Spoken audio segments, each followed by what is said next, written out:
Ladies and gentlemen, welcome to the co-optional podcast once again. It is, in fact, Tuesday if you're watching live. It is another time if you're not. Just in case you weren't aware that it was a different time. A lot of you are just kind of sitting around saying, what, Tuesday? What? No, it's not. And then you're going to type to me and you're going to tell me that I'm wrong. And then that will upset me because I'm a very sensitive person. I have very thin skin, if you didn't already realize.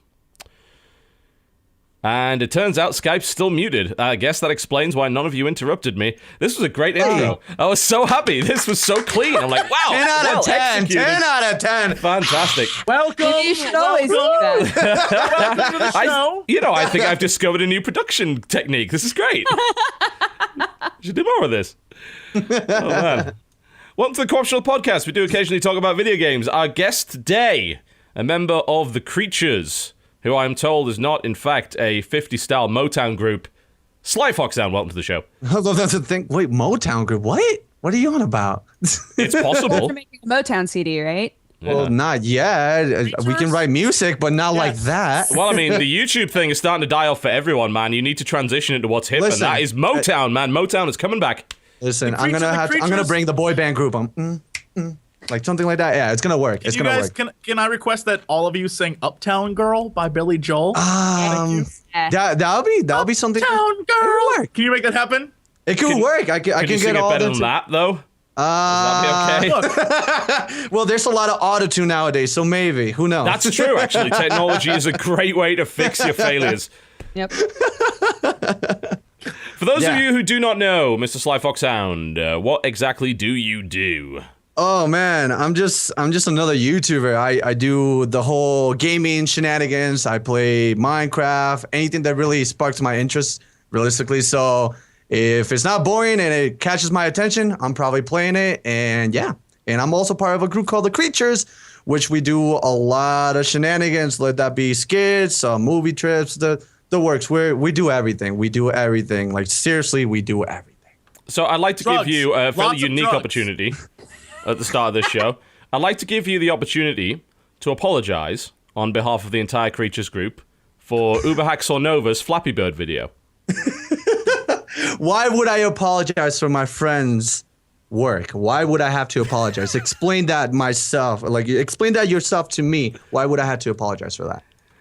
I just wonder whether or not the chicken suit he was in reeked more of desperation or body odor. I'm just trying to figure out which of the two it is. Well, there's Go on. when it comes to James, there's no desperation. Everything he does is calculated as fuck. So he knows what he does. He plays it, and he's one of the best YouTubers out there. So, and there's no desperation in that guy. That guy just plants it, and it just happens. So that's where I just imagine the Plants Sherlock the Holmes kind of scenario where suddenly in his head everything kind of freeze frames. He suddenly becomes Robert Downey Jr. for no apparent reason. And he starts narrating everything. It's like, chicken suit. No, seriously. Like majority of the Flappy ideas Bird. when we do stuff, whenever like we do something for our group, like we go, all right, James, what do you have? And he just like out of nowhere, he's just like, let's do this. And now that we have an office, like now we actually know where all our outfits are and everything, since we have a prop room and everything. So like all our ideas and everything actually happen a lot faster due to that. So yeah, So what you're saying is he's the one who does all the work, and you guys are just reaping the rewards. Is what I'm hearing. That's what I heard. That's what I heard. Let me see. If that's the case, then well, fuck it. But the reality is everybody does put their part. Everybody here in the office has their specific things. None of us know how to animate like What's your Kucha specific does. thing, Sly? What is I bring the happy. I bring the happy, and actually, I'm in control of the Minecraft server for our hub and everything. So I make sure that anybody that's in our server, you know, if they're angry, they can yell at me or anybody under me. I don't know. If you're angry, you can add XXSlyFoxHound. You can yell at him. Really? That's what we're gonna do today. Oh, nice, Jesse. Good job. Jesse, That's- he's Jesse's been doing this to me for years. He's an No, it's not gonna work. ass when It's it not comes gonna to work. this It's shit. not I gonna tell work. you. Jesse, you know better. He doesn't. Trust me, he does not. He knows nothing. No. Oh my god. Welcome to the Co-optional Podcast. We do occasionally talk about video games. Coming up in the show, we will be talking about the games we've been playing this week. And they'll hopefully be interesting, but I can't guarantee anything at this point. And after that, we'll be talking about the news, which will hopefully be interesting, but I can't guarantee anything at this point. I mean, that's really going to be the realized. show. Like, gaming sucks right now. Has anyone noticed? Good God. What the hell is happening? I just realized that Sly and I missed an opportunity. Do you have Fox-themed clothing, Sly? Yes, I have a hoodie. That is Guys, we could have both come to this podcast wearing Fox. If I didn't know this, just like, last second, next during time. the break. During the break. I don't have it. It's in my house. I have a tail over there, like over here, like the tail's over there, but I don't have it. I'm sorry. Okay.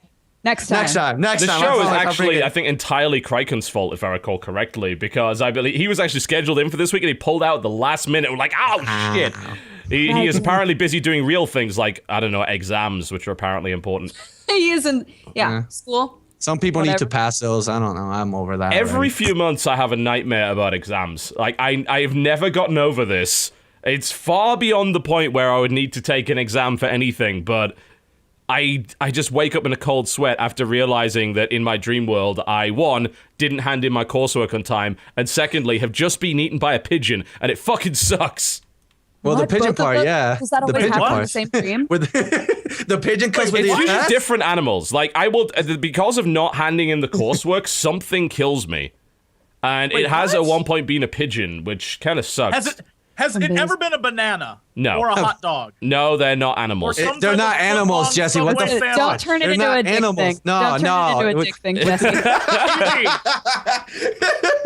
Do you ever feel like you're being chased by a man who sells bananas? Is that No. a dream you've ever had? No. Why are you trying to force? You're forcing this into his brain so he can actually dream this. This is bullshit. He's Don't gonna do that. dream about bananas. He's gonna- For the next 3 hours, there's going to be suggestion going in. Like, slowly in the background, bananas will start to appear. I won't notice it at first, but eventually, by the time the 3 hours have passed, We'll come Oh, back God. and I'll have from the break and I'll just have like 2 hot dogs. Like, It will leave a TB, real I impression on love me. hot dogs. Hot dog's so good. Ow. No, to be fair, it's like, oh, Jesse's sucking dicks again. Must be Tuesday.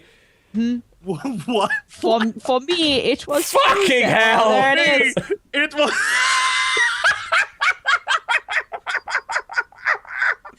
Is Why this- the fuck do you have that?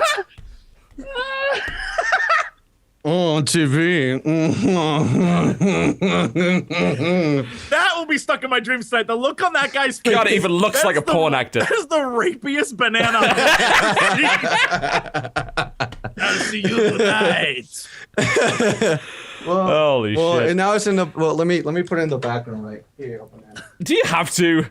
Yes. Apparently, yes. Yeah, Okay. it is. There you I go. wonder if I can crop There we that go. You should out. prop right There we there. go. Crop it out. It's like, Love why it. does Sly only have half his face on the webcam? Oh, it was some kind of production mistake. I'm not sure what's happening there. Oh, my God. Yeah, I guess Sly's webcam was gone. I don't know what happened. It just turned off. I have no explanation for this. Soups. So I got something cool because I like to show off, as does Jesse. Jesse likes to show off a lot, but I got. Sure. So I saw this. I can't remember where I saw it. Either I saw it on Reddit or it was on some other random gaming blog, and it was this company in Japan that makes these traditional woodblock prints, right? But they do them of video game characters in kind of an ancient Japanese style. What? And they had this Really? subscription going. It's like, oh, if you subscribe to it, they'll send you one every month. And, it comes directly from Japan, which is great because you get stamps from Japan and they've got weird shit like giant blue cats on them, which is in itself, that's almost better than getting the print. But I got the first 4 of them, and this is one of them. Dude, that's awesome. That looks sick. Yeah, That's it's, awesome. Holy. Damn. Tommy. And I like got it. this, like, it comes with this kind of box. You display it on this thing and you swap the prints around because you're not supposed to have them in direct sunlight for too long because they will fade. Oh, yeah. All right. And yeah, I absolutely cool. love that. There's one in. They're doing one of Snake from Metal Gear Solid, but he's in kind of a traditional kimono and everything like Yeah. that, and he's smoking like an old Japanese pipe instead of a cigarette. There's this one right here, which I'll try and show you without wrecking everything, which I like a lot. And let's see if you should be able to guess the character. That's Ganondorf. Ganondorf. Yeah, it's called the Gan- Demon Oh, King. I'm sorry. That- Ganondorf. Gotta get that right. He just becomes That's Ganondorf's Ganondorf. pig. Ganon is when he evolves. you, What- get it Zelda. right. Fuck Get it you. right. Fuck This you, is- Zelda, and your stupid lore. No one cares. Just get it right. If you want to check them out, and you'll probably bring the site down in the process. I think they've already brought the site down, because I'm pretty sure a bunch of people just Googled woodblock prints video games, found the first link, and crashed the site. So you've already broken it, but if you do wish to go there at some other time when it's not broken, it is... Oh, it's just up. Only just. It is... let's see. I'm going to put this in here so you guys can see it first. All right, I've just put it in the Skype chat before I tell it to people. It is called yukioheroes.com. Is the site that does this. They're all woodblock printed in Japan. And it opened fine for me. The snake one looks sick. Yeah, it does. I'm looking forward to getting that one. Turtles one is badass. I love the one I like the most. One. Oh! Yeah, that one's great. Oh my god, that's gorgeous. Well, Jesse, if you appreciate this is really that, sick. then you will appreciate... You don't have it, do you? Oh my god, it might be a Mario different Kart one. This the Mario one. Kart one is hilarious. Kefka, oh, that's beautiful. Yeah. It's not Terra. It's not Terra from Final Fantasy VI, but it's still beautiful. Yeah, there's the Kafka one there, and I've got a Street Fighter one. The one I like the most is actually the Mega Man one that they're called Blue Storm. Yeah, I was about to say, is that Mega Man? Because I'm like, that's such a cool interpretation, kind of like the wooden cannon and the samurai armor and stuff. Yeah, this is awesome. It's legit. I absolutely love this stuff, so I decided to subscribe to it, and they're awesome. They're really, really good. Really, really beautiful. Obviously, like, they're kind of small things. They cost quite a bit, but they're just awesome. I love the interpretation of it. So yeah. Well, cool. I like the Mario. I like all of them, and I probably won't be able. How much was it? Is it like really expensive or not? The prints I think are $35 each, give or take. That's and then not bad. it's like, It's honestly not that bad. it's not that bad. No, like seriously, like this style, yeah, no. Yeah, and they're actual Sick. prints, like the actual, like the way the paper is textured There's is a really awesome. Star They've Fox got like one. What the watermarks in them and fuck? This is everything. awesome. It's so legit. No, the Star Fox one is so good. It looks so good. Oh my god. Did you see their interpretation of Kirby, which is actually really disturbing? They call it the Kirby Soul one looks Eater. real creepy. Oh my Yeah. god. Yeah, I was like, what the hell is that? Love it. That's sick though. Yeah, there's I love the Samus one is really good too, actually. Yeah, This person has a shit ton of good ones, man. Oh yeah. It's like two of them that do it that make them over there, and apparently like they're training apprentices in woodblock printing in the traditional way as well. So that's pretty cool. It's sick. I like Them it a lot. I like it a lot. Yeah, site's down now, but it'll hopefully be back up later. That happens all the did it. time. We did it, guys. You guys are the worst. All I want is this Final Fantasy VI one, and I click add to cart, and it Can't won't do it add now. Oh man. GG. Yeah, you have to wait about a day for this to fix itself, but yeah, I absolutely love these. But yeah, that was kind of video game related, I suppose. That was pretty video game related. Pretty badass, actually. Should we get I the like Star Wars thing out of the way before we like start the show proper? Go for it if you want. Why not? Because Let's talk otherwise about it'll derail Star us Wars, later. Whatever. Which I believe none of the four of us are super Star Wars False. fans. False. I've read every single expanded universe book. Never What? Very mind. much. No, you haven't. Jess is a huge Sorry. Star I Wars have. nerd, and the rest of us don't care at all. have. About 10 years ago, I read trilogy. the X-Wing books, I think, and they were really, really good. And I read like stuff like I, Jedi and was it like Dark Empire, which is the graphic Not novel. good. Dark Empire is an okay graphic novel. I don't know why they brought Palpatine back, but as a younger Sith, clone Sith, look, trust me, I've read it all. You have Admiral Dala and her like super sun crusher. You have the Thrawn trilogy. Look, I've read it. You even have I have not read the Thrawn trilogy, and I probably should at least read that because that's like the Fantastic. best bit of the expanded universe. It's isn't totally not canon anymore. They said it's all bullshit, like essentially fan fiction now. it? Fine by me. I don't consider the first three movies to be canon. So. about canon. Fuck it. That's what the Star Wars guy said. Lucas was like, all the books and all the expanded universe stuff is Not not canon. canon now. Yeah. So, whatever. I But, couldn't give a shit about the canon. Slap to the face. It's really good. It's a very good actual trilogy, and although later on most of them are garbage. Like spoilers, Chewbacca gets killed when a moon crushes him. Yes. A moon. Yeah. And doesn't he like? I believe in the last few moments he's kind of just raging at this moon that's coming out. It's like, damn Yes. you, moon! Yes, it's one of those moments where it's just like, oh, that's a moon coming to kill me, and he's like, oh well. Everyone says it's awful, it's ridiculous, but I think any character in a series should die by being crushed by a moon. If a good way to go, isn't it? Storyteller, your hero should die being crushed by a moon. Fact. So Question. yeah. That's. I like that. While we're talking about the expanded universe, before we move on to like actual Star Wars 7, Jesse, if you were to recommend a book series within the expanded universe to read, which one would it be? If you care about the original 3 books, I'd read Shadows of the Empire. That was also a video game back in the 90s. It was very good good. too. Takes place between episodes. Episode. It would be Empire Strikes Back and Return of the Jedi. That's probably the best one for that. If you care about what happens afterwards and you want to see what happens to Luke and Leia and all the characters, read the Thrawn trilogy. It is immediately after that is done. After that, it really doesn't matter because they go freaking insane. Like, all the people start having kids, and then the kids, of course, like, one of them turns out to be evil, right? And then there's aliens because there's no more Empire. There's aliens. Yes, they're gonna bring now. another threat in, things like that. I still think X-Wing is probably the best series. Like X-Wing Rogue, the kind of Rogue Squadron books are absolutely awesome. Then they don't go too off the rails with stupid shit, which is good, because otherwise... Wedge Antilles, man. Give that man I love Wedge. He's great. Yeah. I think they should bring his ass back for the new movies, but whatever. Yeah, they were written by Michael A. Stackpole, I believe was one of them, who has written some pretty good shit, honestly, as far as I'm concerned. I think he wrote a WoW novel, didn't he? Yeah, he wrote the Vol'jin book for World of Warcraft, actually. Yep. So there's that. So, but yeah, he wrote the X-Wing books. There's like 6 of them, I think. They're pretty good. So that's true. That's Yep. So I would recommend those is what I recommend. But let's talk about the movies because that's what people care about. Yes. Carrie Fisher's in it.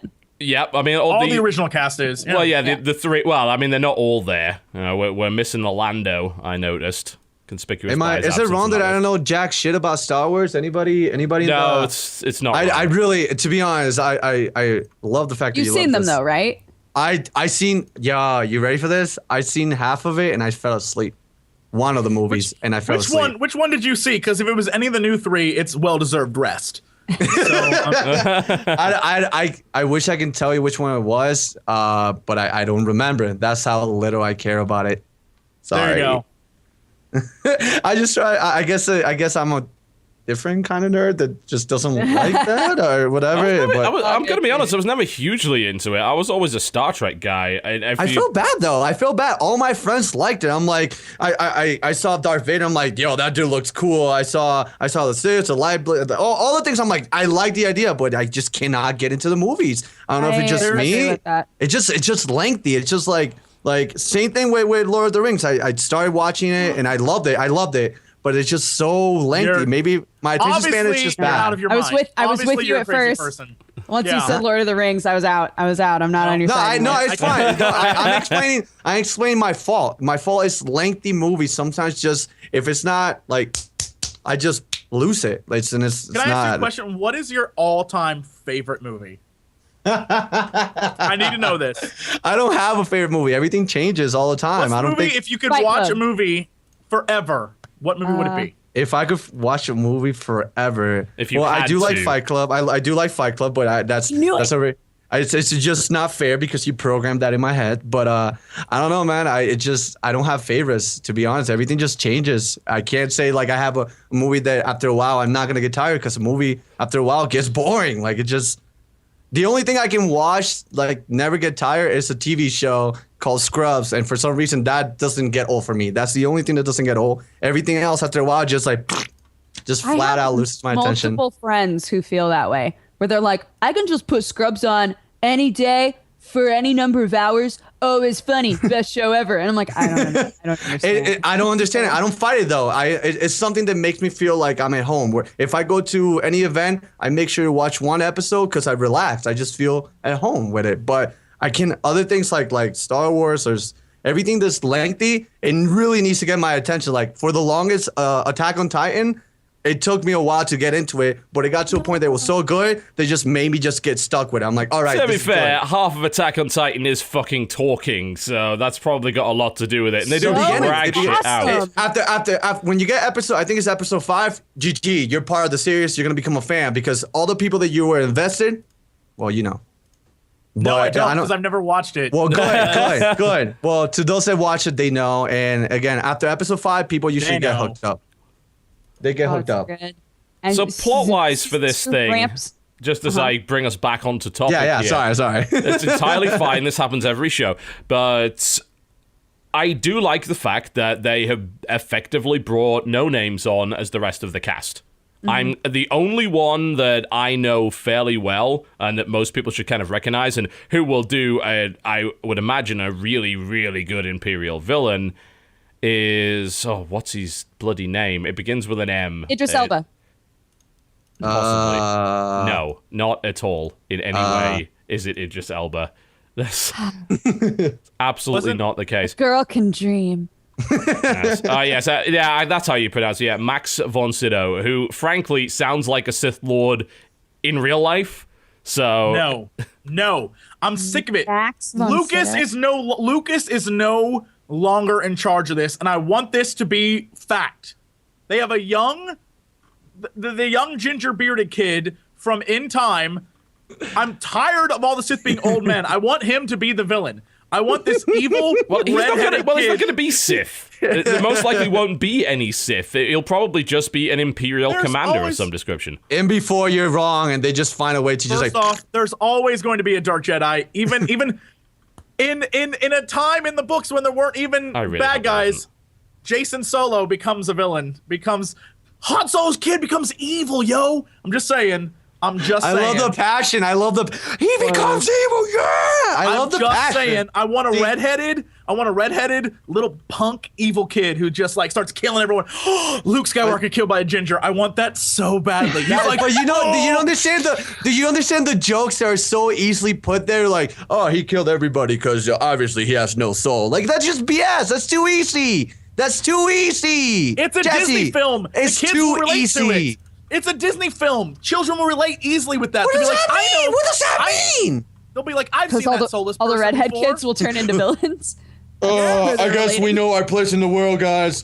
Let's start wreaking havoc. No, what the hell? Look, I need to create my army now. I'm only going to be alive so long. I need an army sooner rather than later of little ginger redhead kids. But the who are with me. dude from In Time is so precious looking. He Right? can't be That's evil. why he has to be. That's why he has to be the bad guy. That's the end of the second movie. Because he turns out to be evil. Oh shit! Plot twist. I'm making it happen. He's All so going freaking down. happy. I love it. Somebody just give him a bonus ending and make him the bad guy just for Jesse. Let's be clear. Let's be clear about this. The last three movies suck so bad. There's no place to go but up for these three movies. So it doesn't matter what they're about. They could literally shot for shot remake the Hunger Games, but in the Star Wars universe, and it'd still be fantastic. Like, it would probably be a hell of a matter. lot better than any other crap they can come up with. Who else they got? Right? Andy Serkis is in it, who of course used to be, well, he was Golem and the Witch King and has been in a bazillion video King games. Kong. Yeah, Oh, yeah. he was Monkey in Enslaved Odyssey to the West, if I recall correctly. And a bunch of other stuff as well, so that's good. You got people like John Boyega and Daisy Ridley, who, again, most people don't know. John Boyega was in Attack the Block, which was a better sci-fi than the first three Star Wars movies, as it turns out. Fantastic movie, yeah. I wonder if he will talk in the same way that he did in that movie. I don't think so, somehow. Oh, that would be brilliant. Space He's East so Londoners. good. It's perfect. Yeah, so he's in that, but I like the decision. I think it's good.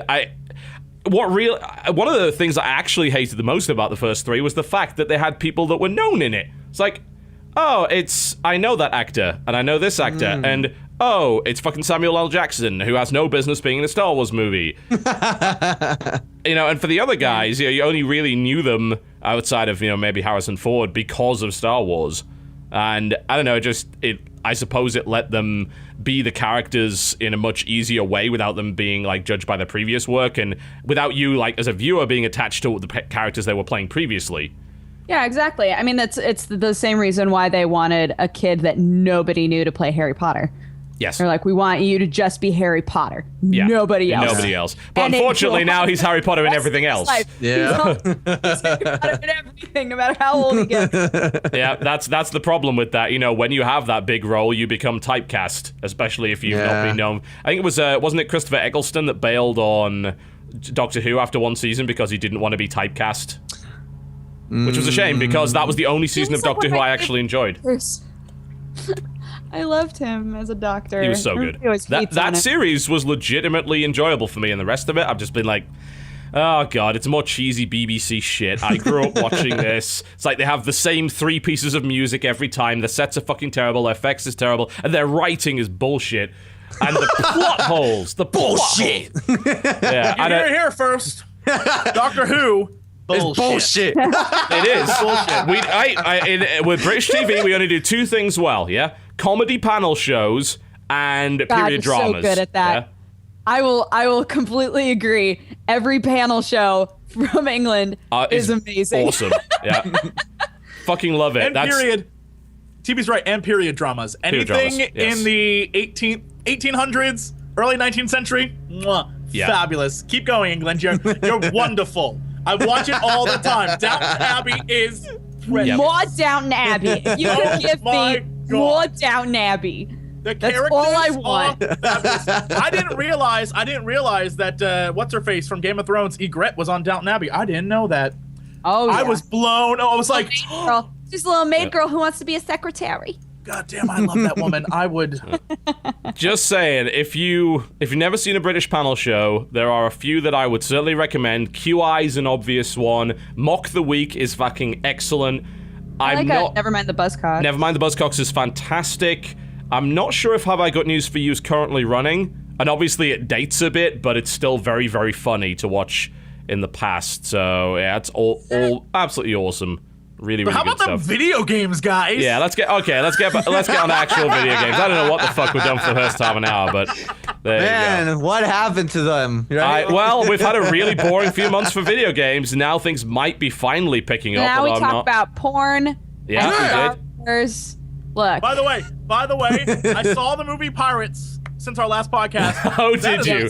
That is a fantastic production. That was $1 million. Have you watched the second one? You're talking about the movie. There's a porn made out of the actual movie, or No. It's just a movie. Last week, I learned there was a porno called Pirates that was the most expensive porno movie ever made, and I've never seen it. So I took the time to watch this film. $1 million well spent. There's a sequel I heard that is $6 million, which blows my mind. I want Does to it know. have the same dude that always gets in all the porn films? That's what I'm saying. Yes. I was Right, saying that he's my right. He's favorite always actor. everywhere. He's everywhere. amazing. He's I'm amazing. like, that's a familiar dick I know. Why does everyone know this guy's dick? Everyone seems to be very Everybody familiar knows with him. him. Like you show me a picture of his face. No, I can't. Oh, yeah, that's the dick. Yeah. What the fuck? Fantastic. It's a fantastic film. It's a fantastic, not for families, I will say. Fantastic film. Some of the best Jesus acting in a Christ. porn ever. Mwah. Beautiful. My God. Beautiful. Number 2 just ramps it. You guys are hyping it up too much. I don't think it could possibly be as good. Hype. It'll be a huge disappointment for you, Jesse. A huge disappointment. So games, yeah, games. Yeah, Games. video games. Yes, the VG games. Video games. What have we been playing this week? Let's start with Dodge It because she looks eager. Have any of you guys played Archblade yet? No. No. It is buggy as shit. At least Okay. All right. I was not expecting that. I was like, it is an amazing game with a lot of backstory. It brings There's so much what? All right. Characters lovely crafted. So Tell me. Archblade is it's an MMO fighter, and basically like it puts you. It's either free for all deathmatch or it puts you in teams and you fight team v team. So it. I was really excited to play it because it has all of these different characters that you can pick. You have to buy the characters, but it gives you like a certain amount of money to start with to like purchase 2 characters to start off with. So it's kind of like League of Legends-y that way. Yeah. Oh my gosh. So like all of the characters right now are really imbalanced. Every single time I played, there's this chick character who shoots you with guns, and her special is that she just locks on to everybody around her and just shoots all of them at once. So every time I played, that chick, whoever was playing that chick was at the top. And sometimes there were like 4 people playing that chick and they were all at the top. And that was really frustrating. Sometimes when you're trying to attack somebody, you just can't quite find the hitbox. You're like right in front of them and you're like, ha, ha, ha, ha, ha, ha, ha, ha. And they're just like, whatever, just shooting you to death. so frustrating. But I feel like it has the potential to be really fun. There's just like a lot that needs to be fixed, and it looks fun. It looks really fun right now. I'm looking at it. It looks really fun. Am I right in thinking this is by? Models look fun. Is this the same guys that did Guns the Duel? Or is it not? In fact, no, it's not. Not by the looks of it. Kind of.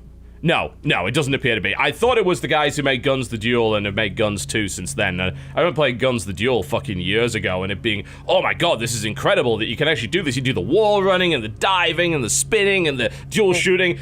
Pretty sure it was like after at least one of the Matrix sequels came out. It's like, oh my god, you can play this. But I can definitely see the appeal of this thing, but you're saying it's got buggy hitboxes, it's imbalanced as shit. Yeah, and when you're trying to find a server, there's a section like in the server list that says tag, and that's typically where it'll say like team deathmatch or free for all or whatever. Okay. Most of the time, the tag section empty. Wait, what? So you're like, I'll go into this server, I guess, and then it's like first to 100 kills wins. I'm like, Great.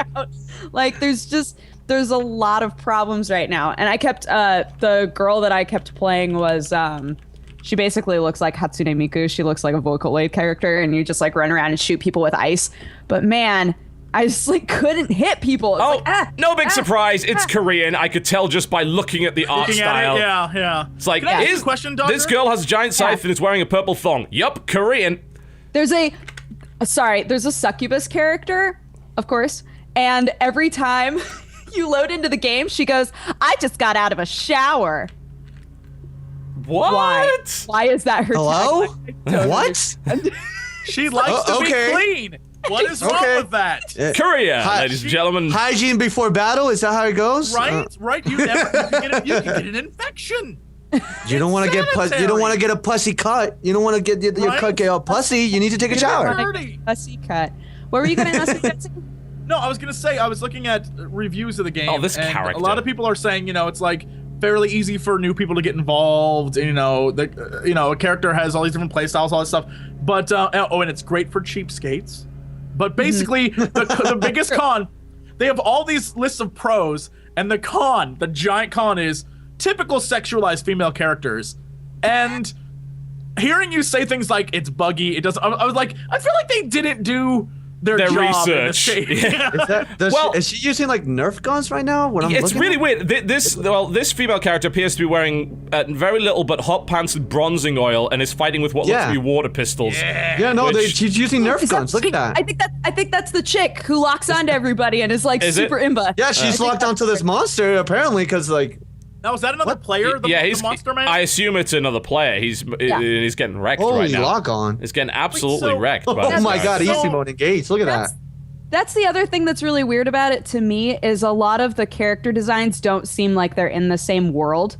Does that make sense? Yeah, complete inconsistency in terms of thematics. Yeah. That happens a lot, especially in free-to-play games. I mean, hell, you can even talk about like early League of Legends was like that, where they were just tossing in characters for no reason. I did a video about Smite quite recently, just like as kind of my launch impressions of it, and I'm like, you know what's really good about Smite?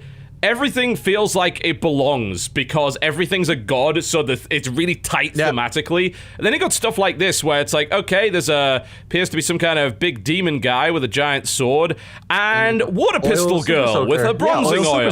What the hell? It's like a level from an early Tomb Raider game. It looks like Lara Croft. It does. Giant. Yeah. They're not even trying. All right, water boys looking on the internet. Oil girls. All right. Get her. What? No, it does look like blatant pandering, doesn't it? It's like from a lore perspective, how the hell do you fit that in there? Also, just like a quick credit, by the way, that video came from a channel called Incredible, and the video before came from Colby Cheese. So thank you to those. But there's a dude who killed me over and over and over again last night, who legit looks like he was plucked out of Diablo. He's just like this. He's like this floating skeleton who just like floats around, and then he traps you in this big like bone cage, and I was like, I feel like I'm playing Diablo right now. It suddenly just looked like I was in Diablo. This doesn't make any sense. I don't understand. Bone cage.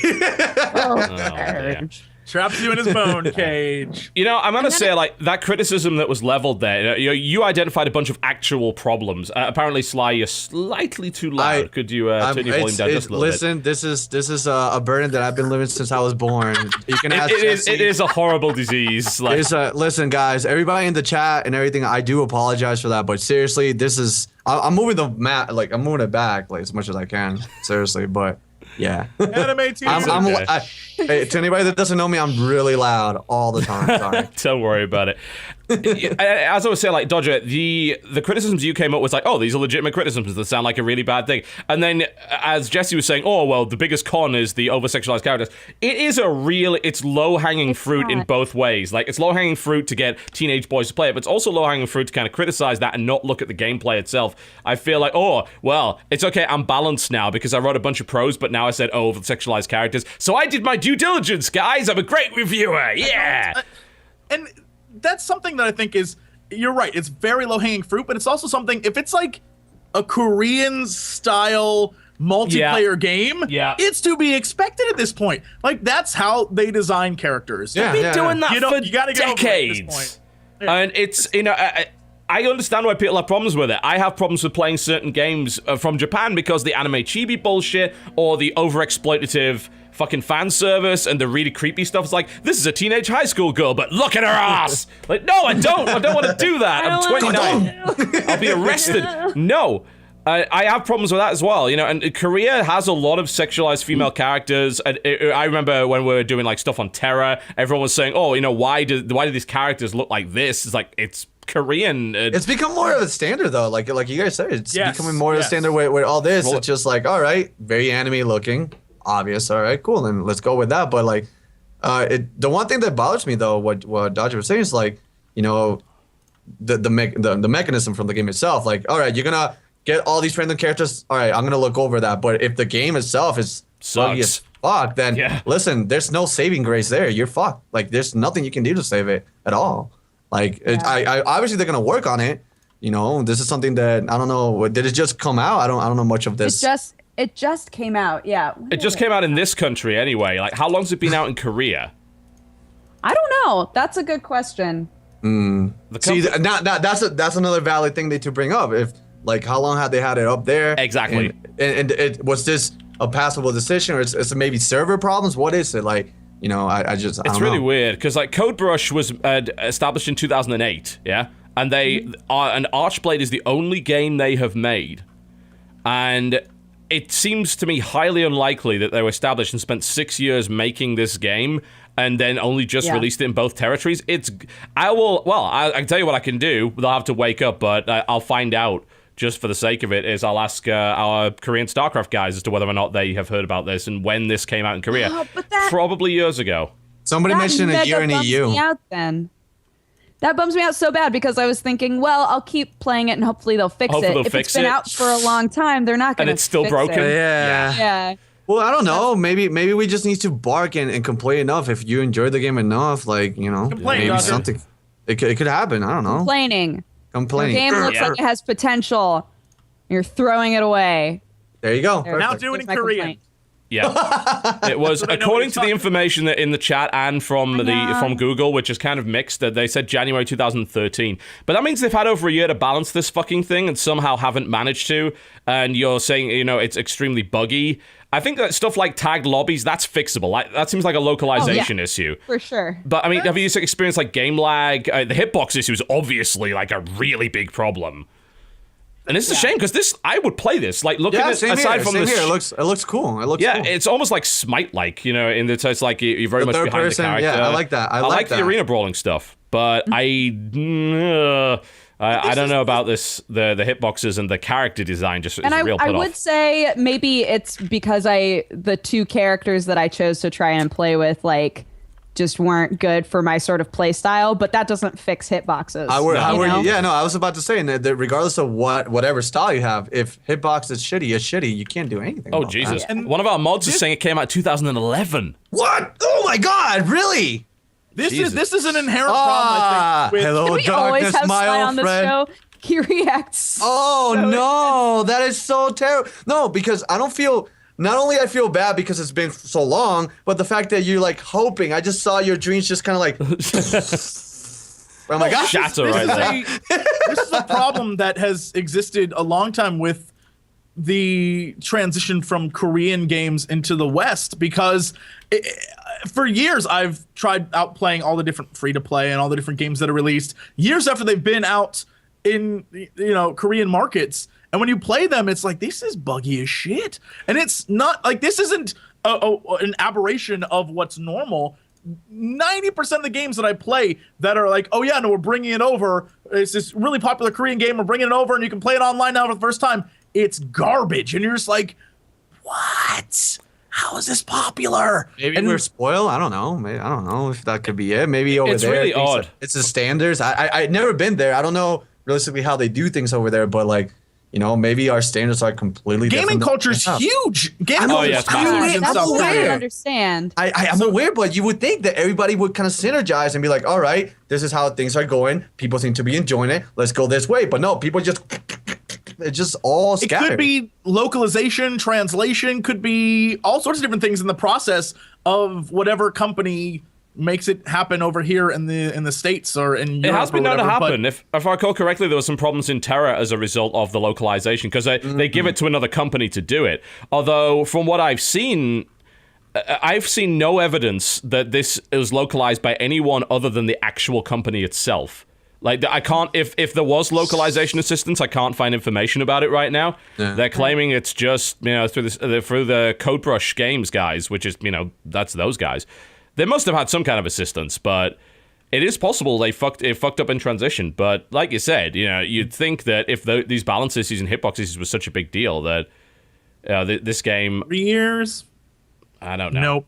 know. It's not happening. There's no fix coming. Sorry, kid. Listen, there's a slight hope, but I don't know, man. Like, if everybody's just gonna like shit on the game because this is what they got right now, then don't expect the game to just blow up. Like, I don't know. That was a bad move in their behalf. Like, they should have just kind of like, all right, we're gonna release it to America. Let's kind of like tweak it a little bit. Maybe fix it. Yeah. Yeah. like, and again, like, because that's gonna become a huge cash cow for them. Like, obviously, more people, more investment and everything. But like you want people to stay in your game, not just get in and get out. Like, that's lame as shit. Like, you want your game to live. I don't want to make it sound like this game is unplayable, because it's not. I had fun playing it. It's just there are bugs that do exist that make it hard to feel successful at the game, because you have to be overly precise when you're doing things, and that becomes more annoying than anything. Yeah. But I don't know. It's free. It's free. So if it looks cool to you and you'd like to try it out, go for it. It potentially sounds great. I'd love to play a game like that, but I think I might just... Guns 2 in early access right now. I know that I was kind of interested in seeing what would happen with Guns 2. And no, you can actually download is it right Guns now. 2 kind of like the same like this, and it had like I think I tried to play. It had like a brew, and it had like it had like a dude with a sword, and you can like do stuff like that, like juggle them in the air, and then like it's like a TDM battle system, right? Sort of, yes. It's more focused on actual gunplay, because you can do a lot of like wall running and things like that. Was that the game that at the first like week or two you couldn't even play it? Was that it? There was that a game doesn't surprise me in any way. That's probably the case. I was trying every day. I was like, oh my god, this game looks so much fun. You couldn't play it. Like, even they in the beginning, like, oh, there's too many people playing, you can't play. I'm like, wait a second, what? You have this on Steam and I can't play it? That didn't surprise me. Like, I don't think Steam was responsible for the servers for that. They're still technically in closed beta according to this, so they can just make that up as an excuse. But I would like to play more Guns. I mean, I like the original Guns. It was just that was also kind of buggy and laggy and had balance problems. So, we could have an entire discussion on this. I'd love to bring like the captain of my South Korean StarCraft team on to ask him about this shit, but unfortunately, I don't. He's not awake right now. Tell us about your games. Please tell us right now. It's interesting No StarCraft. looking at the games that are currently very popular in Korea. The top game in Korea is actually League of Legends. Traditionally, outside of StarCraft, a lot of the stuff that they really liked over there was their own stuff, and a lot of it still is. Like FIFA Online 3, you'd think, oh, that's an international release. It's not. FIFA Online 3 is actually Korean. Like, it is I believe it is South Korean only, if I recall correctly, which is bizarre. It's like, You're telling me that FIFA They brought it out in big. Singapore and Malaysia as well, but it's not an international game. A FIFA game, EA Sports, is a Korean-only title. They've then got Sudden Attack, which is still very popular over there. Aeon Tower of Eternity, which we played Aeon a while ago, didn't we? Jesse, you've played Aeon, haven't you? I did. That was a long time ago. Apparently that's still, as of December last year, that's still number 4 most popular game in Korea. Then they've got Blade and Soul. The original fucking Lineage is still being played. What? That's number 6 over there. They closed down the North American server for that game. Over there, it's still number... Lineage 2, though, they don't give a shit about, but Lineage 2 1, isn't even in the top best. 10. The original Lineage still being played. Then you've got StarCraft Brood War, you've got Dungeon Fighter. We actually did Brood get Dungeon War? Fighter over here. Oh, yeah. Totally Brood War, man. That doesn't surprise man. me. Brood War Warcraft doesn't 3. surprise me at all. Yeah. Yeah, it's the stuff that's really popular in Korea via the PC bangs is crazy. It's a totally different video gaming culture over there. It's pretty cool. Yeah, man. So what else have you been playing, Dodger, if anything? I started playing a super weird game called Dreaming Mary. That is God, here we go again. What is this? Talk to me. Okay, Tell me so your name. I'm realizing that right now, the really in thing is super adorable games that turn super fucking creepy at a certain point. I like those. I know, those, I love actually. that too. Yeah. But started playing this game not realizing that was gonna happen. Really? What is this for? Like, is this PC, console? It's just it's just tablet? like a little game that you can download online that's free. Okay. It's just but man, it's you're a girl and you're stuck in a dream, and like you can play the game and never see the creepy side and just like beat it and be like, cool, I'm done. Really? But like all of the hidden endings are super weird. They're super weird. I've only uploaded the normal ending, but oh my god, lost my mind. So that's another game that happened. Yeah, I lost my mind yesterday. Who knew? But that's I'm looking another at it game right that now. has super precise. Guys, if any of you are ever making a game, do not make it so that one fucking pixel on the screen is what you have to click in order to Oh shit! Yes. Okay. So badly. Okay, no. I totally agree with you. So I just started playing the game yesterday, which is a point-and-click adventure that is. I thought it was gonna be like mystery. It's What's the name? Like Yesterday. Oh, yes, like- yes. It's like I started playing the game yesterday. It's like, really, what was it? Which game was it, Jesse? but it's like a cult horror / mystery game, right? And so there's one point where there's a box of toys, and you have the first time you click the box, you get a little mini piano. And I'm like, oh, okay, cool. And so later on in the exact same area, you have to click the box again, but in a microscopically different section to get another toy entirely. And I was so effing confused. I was like, what does it want me to do? Fucking toy. Like, that is the stupidest thing. That sounds more like a in hidden the object world. game than it does point and click. I recently played a hidden object game and it was fucking terrible. It was called House of 1,000 Doors. And apparently it's ludicrously Find popular. all the doors. That's the whole game. It's just 1,000 of them. 1,000. GG. You're done. They're so popular. Those games are so popular, but I just wow, this is like point and click for idiots on a really low budget. If you want a game that is really weird, that's point and click, play Year Walk. Is that it? Oh It's god, on- Yearwalk, yeah. It's on iPad. It's on. I think it's on Steam now. Dude, that game is bonkers. Yeah. It's Yeah. it's designed as a storybook where you can move forward or back throughout this world, but you don't really do much. You're just exploring the world. Except when you do things, crazy shit like a Birdman vomiting out the mouth of a crow, kind of weird. Oh Yes, yeah. that sounds cool. Oh What the yeah, fuck? it's insane. That's awesome. It's insane. A Birdman.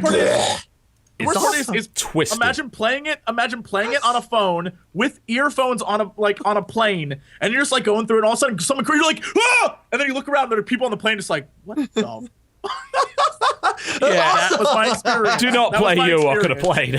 Do it, and record yourself. It is horrifying, that game, and not jump scare horrifying, really weird horror. what That the will stick fuck? with me forever. Yes, the kind of thing you see, and you're like, oh yeah, no, I'll remember that for the rest of my life. every night that I'm trying to go to sleep for the next month or so. I hate that. I used to do that as a kid all the time. I'd see like one frame of something freaky, and then for months afterward, every time I would close my eyes, I'd see it and be like, I can't go to sleep. I can't. The creepy girl from the Exorcist. That image has been stuck in my head. Shaky. Yeah. Oh my God. Yeah, no. Bring it back. Like, one of my favorite video game trivia bits is the final boss of Earthbound was the developers, like, he saw some crazy shit when he was a kid, and that stuck with him so much that he made it the final boss of the game. Oh, really? Yeah. Yep. Yeah. That's sick. I like that. so. That's like using your fears to help you out. Which, I don't know. But yeah, that bring it back. That happened to me in Dreaming Mary. I went into this room and there was like a bunny lady who was like sweeping, and I was like, how adorable. I bet I can talk to her. I'm clicking all over her. All over her. I'm like, how can I not? I guess I can't talk to you. And then I left and exhausted everything else I could possibly do. I was like, there's nothing else to do. I don't understand. So I went back into that room. It turned out I had to be standing slightly off to the side of her and then click. And I was like, who made this? I got so angry. Like, I'm impressed because one person made the game and it's executed so well in so many ways. But then at the same time, I'm like, why? Why? Like, why is this how this Maybe works? did that happen a lot in the game, or was that just that one specific time though? Oh yeah. Like there would be one of the like major parts of the games is these paintings that are in random spots, and you have to like click on the painting, and sometimes you're like standing right in front of the painting and you're clicking and nothing's happening, but you have to stand like at the edge of the painting on the right side and then click. I'm just like, is this something that you would forget towards the end, like later on in the game, or like it'll be like, all right, I remember that I fucked up one time. This is a kind of norm, and you went with it, or something that the longer that I played, the more I was used to it. I was like, I'm just gonna cool. Like I'm just gonna keep clicking and moving until it like activates. So it's not super it just game became breaking not then. an issue. But yeah, I still love it. I still thought that it was fantastic. But just that aspect of it was so frustrating that I was like, I hate it so much, but I love it. I need to know what happens. But I love you. I also, insane person. Jesse, forever ago on this podcast, told me to play Finding Teddy, and I finally played it. And it is great. Isn't Yeah. it? what is that? It's super cool. It's this gorgeous game. The intro is really short. It's literally just like you in bed with your teddy bear, and then your closet opens and a giant spider leg comes out, takes your teddy bear and goes back in the closet. And you're like this little grayscale girl. You just get out of bed and you're like, where'd my teddy bear go? And you climb in the closet. Crazy girl. And then you wind up in these, you're in these like contained zones at a time that are gorgeous, where you have to solve all of the individual puzzles that are all connected to each other in order to move on.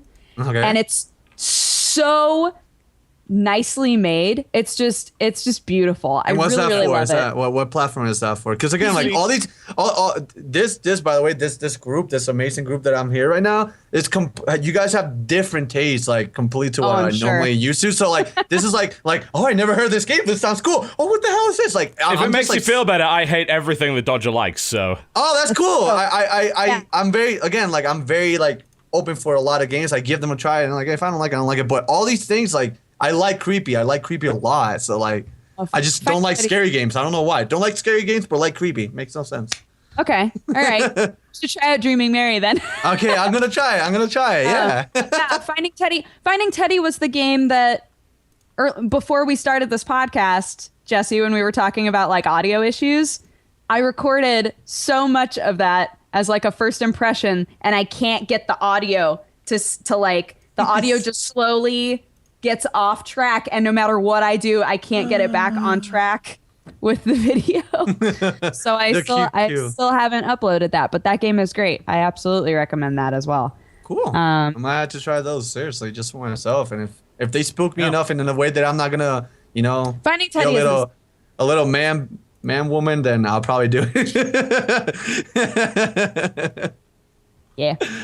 And I've pretty much exhausted everything that I can do in Meow Meow Star Acres, which makes me sad. So that game's over. I'm done with that. That's the worst. I know. Ugh. No more know. Meow Meow Star Acre. No meow meow. Even the name makes me want to hate you. Meow, You meow. play I that know. makes me That's wanna why I kill you. say the full title of the game, because every time I do, I get that same disgusted look on every face in the room, and it makes me so happy. I'm just like, oh my gosh! In Meow Meow Star Acres, I made so many pancakes. Now it's time to go to break. We'll be right back with the Cordial Podcast, ladies and gentlemen. Yeah, that's the reaction that I have, and I don't feel bad about it either. I don't expect you to. Good. I feel kind of wonderful about it. Seriously, though, it is time for a break. When we come back, we will be talking more about the games we've been playing this week, which may actually be real games as opposed to Dodger's fever dream. Meow Meow. Ouch. Star Acres. You're watching the Cordial Podcast. Don't go anywhere. Ladies and gentlemen, welcome back to the Co-Optional Podcast.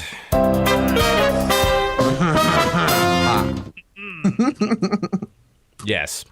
All right, let's get back to what we've been playing. So we've covered Dodger's stupid games. Now we can talk about real ones. You see what I put up with? Yeah. You see, No, you know Sly? what? You know I put up what? with every week. I like it. It feels like a second home. I like it. It's just, you guys are nice to each other, and then you shit on each other. This feels fine. Pretty much. It's not Heard it here me. That's first. true friendship. Sly likes picking on women, guys. Send your How message did to you even @SlyFoxHound. get there? How the hell did you even get to that? Probably through Jesse, a you Tumblr piece of tag, I'd shit. imagine. It just Are you happened. serious? How did? Oh, he made a joke. That's it. You know what? There you go. Sly likes it. What the fuck? How does that come into? Wow. It's Tumblr, man. That's just how it goes. You know, at your behest, I had a look on. I don't even know what Tumblr really is. I searched for my Tumblr tag, so I looked at TotalBiscuit, found a couple of funny animations. There's one of me slapping in the face, Jesse, which I thought was pretty funny, and there was like some kind of cool drawn thing. And then one of the most popular ones appeared to be a quote from 2 years ago regarding Mortal Kombat, where one guy had made this argument that the game was misogynist because some of the female characters were in fairly skimpy outfits. And I was just kind of confused by it. And I said, so you're okay with someone having his spine ripped out, but once it comes to kind of bikini style things, that all bets are off for you? It's like, yeah, because I know fantasy violence isn't real. Misogyny very much is. And I think my response on Twitter was fantasy misogyny. And now that's tagged /social justice warrior. Like, oh, fuck. Listen. I told you Tumblr. this. I told you this. Tumblr has amazing things. And then if you're looking at the wrong side of it, no. No. Apparently my tag is the wrong side of it. Who knew? Tumblr is my new favorite thing because what I'll do is when I post something, I'll look at who responded and just mouse over them so I can see the last few things they posted. 99% of the time it's porn. And I'm just like, that's Tumblr. That is Tumblr. Oh God. And these are people who have names like future politician and like responsible parent. It's like what? It's Tumblr. Tumblr, man. Responsible parent? Who wants that that's- name on Tumblr? Yeah, that's Ooh. Oh my God! I outta here, get outta here, get I outta want here. that name, and I want to post just like dirty porn Dicks. on there. Just dicks constantly. Responsible parent, yes. Maybe it's the irony. I don't know. Maybe Jesse, you're a pro at deciphering lyrics.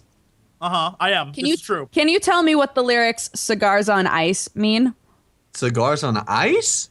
Wouldn't that ruin the cigar? Nice. Yeah. Right? That's what I said. And then we started talking about, well, maybe the ice means like diamonds and cigars are referencing penises. So it's here's the actually thing. Here's the diamonds thing. and penises. I was thinking a piece of Cigars poop on ice. Cigars on diamonds makes sense because you're so effing rich that that your cigars are presented to you on a bed of diamonds. But I need to know the lyrics before and after for it to make.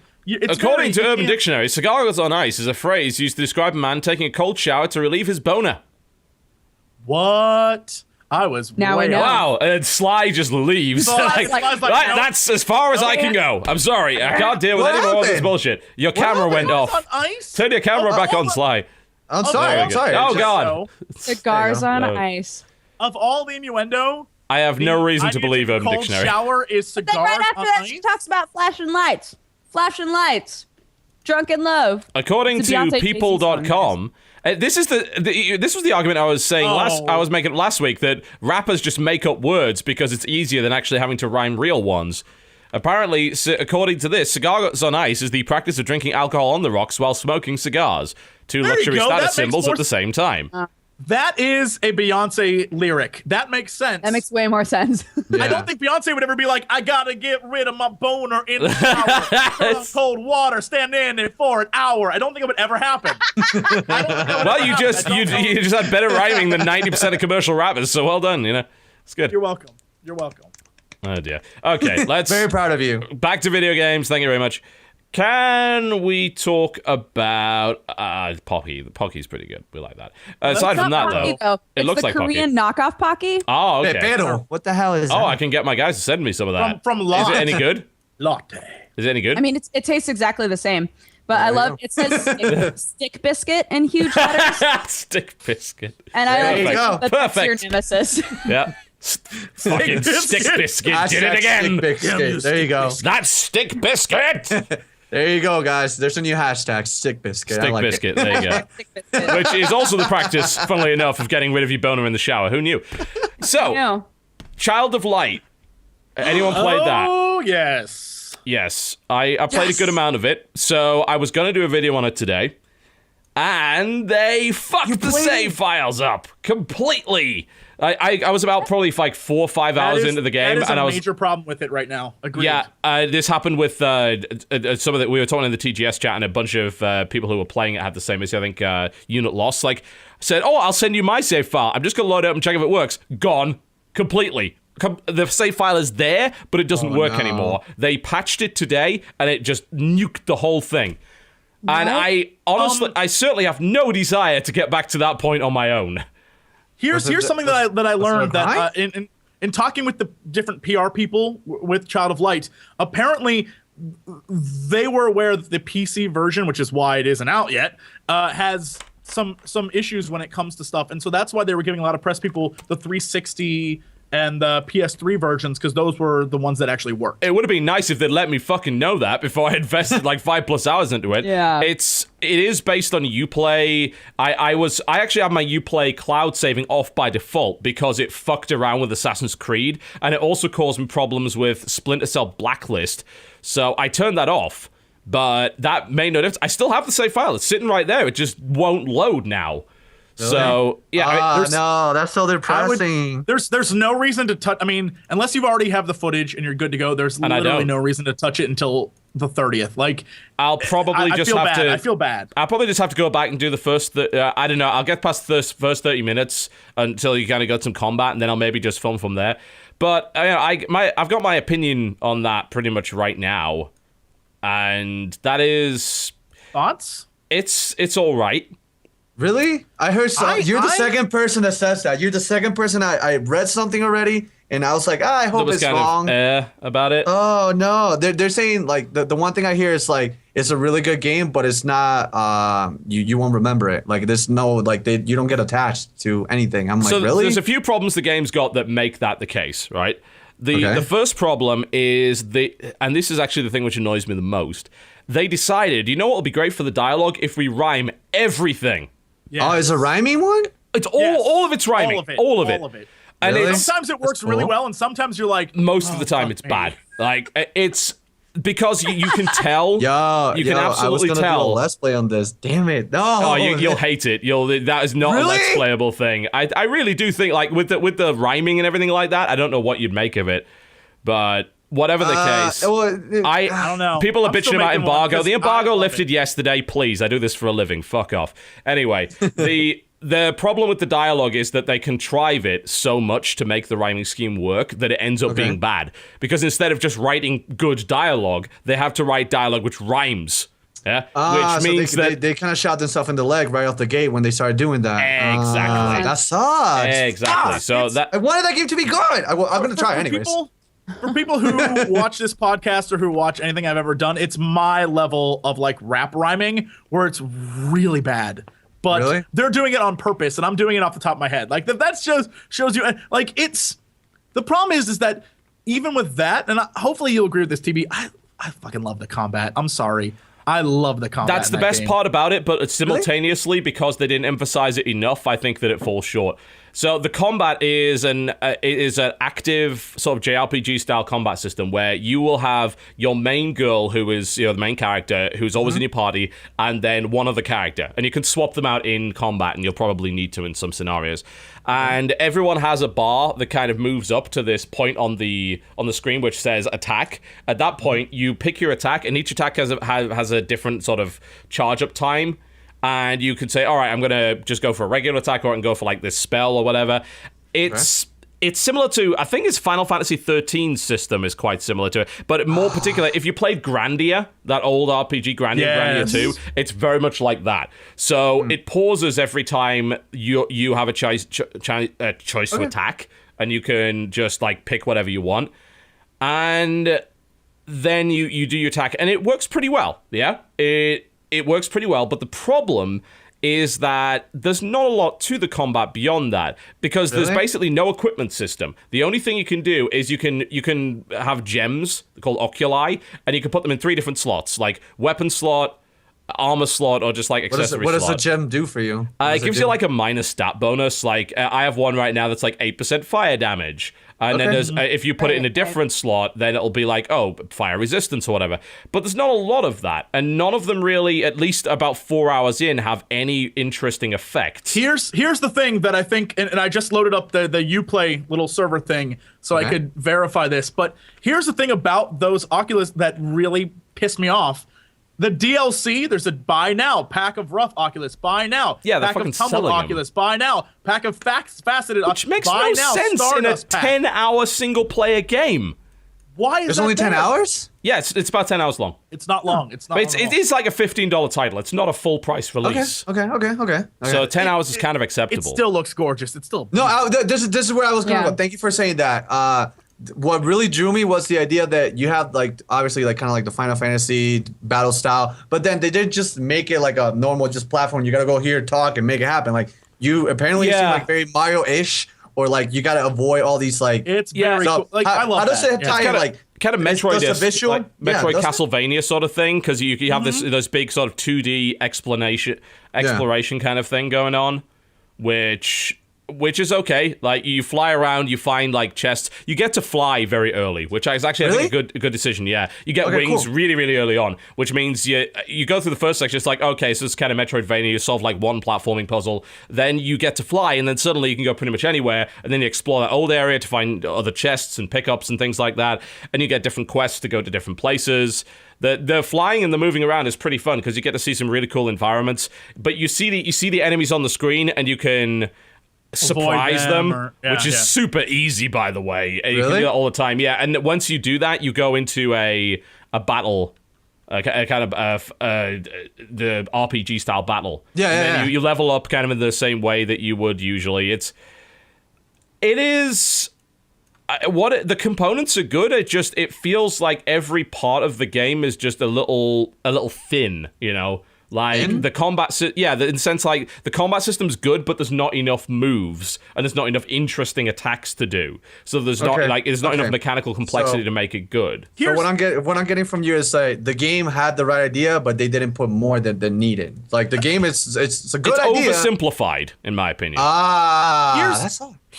I think I like it a bit more than TB, so I would even recommend trying to do Let's Play, because I chances are I'll probably do the same thing. I'm gonna play either way. I'm gonna play and from there I'm gonna the thing guesstimate. that I really got out of it is that to me it feels like a big company trying very very hard to make a game seem indie. It's almost like, you know what, that actually hard. kind of makes sense though. That actually does kind of make a lot of sense because it's Ubisoft. It feels like that. It feels like when you see a movie where they try very hard to make it have like an indie vibe, even though like a multi-million-dollar company made it. The budget and everything. Yeah, it feels like that. Where it's, I don't know. I don't know if they decided to skimp on things because they're like, oh, it's cool. They'll like it because it's Soups indie, or And a lot of people did as well. They were completely taken in by the charm of the world and the art style and and I am a cold-hearted motherfucker, so I don't care about any of these things. So as I cut right through that, and I'm like, okay, so how do the game mechanics actually work? And I'm like, I like this battle system. And then I keep playing for a couple more hours and like, is this it? Like, there's basically 3 elements in the game. The elemental reactions are very, very obvious. So it's like, it's a fire dog. Guess I better use my water. You know. But that's really, God, I missed that because that was old Final Fantasy, and that's why. Yeah, but there was more of it in Final Fantasy than that. You know, there was just like more in general to the way the elements interacted in that game because there were just more elements in general. You know. But then they can't. But then they stopped doing that. Like, that's in the last few games, things like if you see a fire enemy, no, fuck it, use fire on him. It works. Like, no, that should not work. If I see a robot, I'm going to electrocute his ass because I imagine he'll short circuit. That doesn't work anymore. That infuriates me if I see a plant. I know fire works good on a plant. Yeah. I do agree. I do agree with that. I like that basic sort of like elemental, alchemical sort of, this is how it works. It's always worked like this. That's how you know going from game to game. You know that, yep. It's like rock, when they stop doing that. Yeah, it makes sense. Yeah. It's like the stereotypical rock, paper, scissors. You know what goes right. If this looks like this, let me do this. It's kind of like in you already because so many games already programmed that inside you. Or obviously you know that yourself, like fire, water, what's up? Like Certainly. It makes sense. Yeah. Right? I don't think it's something that's very, very obvious. I do think it's okay to have that in your game. But outside of that, like all of the spells seem to do the same thing, just in a different element, which kind of bothers me a lot. Like, this is a firestorm thing or a monsoon, and they both do the same thing. And then if you go through the skill trees, they're very, very linear. You look at originally your skill tree, like, wow, I can do all this stuff. But really, it's just like stat upgrade, stat upgrade, stat upgrade, slightly more powerful version of skill, AoE version of skill. You know, it is actually very old Final Fantasy in that respect. You know, there's like 3 versions of each skill, and the second one hits harder, and the third one is an AoE. Although, by the looks of it, it seems like it's just like a straight-up upgrade, and there's no reason for you to ever use the weaker one. In fact, I don't think you can at that point. So I had my Jester character who had Tumble, and then gets Tumble rank 2, and Tumble rank 2 is just flat out better because it doesn't take any mana anyway. It just like it lacks substance, and I think it's trying to make up for it by having a really nice looking world and trying to really bring you into this whole fairy tale thing. But I'm not brought into that, and there are games where I am. Like, here's an example. I was about to say though, are you kind of that person that doesn't let the game like take you for a ride? No, there's a few games that I did. Let's see, Trine really grabbed me a lot, and hell, if you want a game that does Child of Light but basically better, Dragon Quest VIII. And if you go all the way back to PlayStation 2, Dragon Quest VIII. Dragon Quest. There's an RPG with some really, really solid battle mechanics that still had the whole fairy tale and beautiful world thing going on. You know, it did all of those. Admittedly, it was also a 100-hour JRPG and not a 10-hour thing like Child of Light. Can I recommend a game for Sly really quick, since I know you're a huge Pokemon fan? Yeah, go for it. Play Ni no Kuni. Oh, yeah. Ni no Kuni is it's a super emotional JRPG, but essentially it's Pokemon. Essentially, once you get past like the first 2 hours, it becomes Pokemon where you have to collect guys and you use them to battle, and that's. Oh wait, I think I've seen. I swear to God, I've seen somebody play this. I think in Littlewood play this. Like really Littlewood played it. Yeah. Dude, you'll love it. It's Pokemon basically. It's are you long serious? As shit though, right? It's like real long. Oh yeah, it's really, really. You don't get to actually like the main story. Even though it's Studio Giblets, which is wonderful, but it's a lot of animation, a lot of really good a million Animu stormed the castle to destroy you. Studio calling Giblets. Studio Giblets. And I'm going to do that from there on in. I'm going to get another Tumblr tag. It's going to be great. Studio, that's why I love it. Good job. Yeah. But it's very slow paced at the beginning, but that's because the story is like really methodical and it's trying to set up a lot of good character development. And then all of a sudden, out of nowhere, it's like, oh yeah, no, this is Pokemon now. And so you collect monsters, you use them to battle for you, and it's. I might have to look into. You'll love that. Yeah. That's right up your alley. Yeah, especially since like these past few months are pretty dead. Like seriously, like there's nothing really. Yeah, brilliant time to revisit. Brilliant time. Now that you said that Child Light, well, it's I can beat that game in a day, so I'll try to do that. Yeah. But seriously, I would Wow, say that's still play sick. it. I would say Yeah. still play it. I've had a lot of fun with it, and Hey, the What, intro Child of Light? itself, the trailer just got me. Like the trailer's like I want to be able. I saw myself like the little person jumping. I'm like, I know I'm gonna die there. I'm gonna die there, and I'm gonna die there. Awesome. Like I know it's gonna make up for something that I'm gonna like.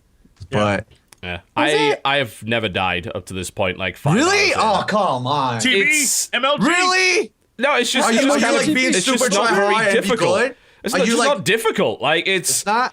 Yeah, I mean, the one mechanic that I really like about the battle system is that, and this was actually designed, I think it was an interview last year where they were saying like they actually did aim the game to be played like sort of like kid and parent.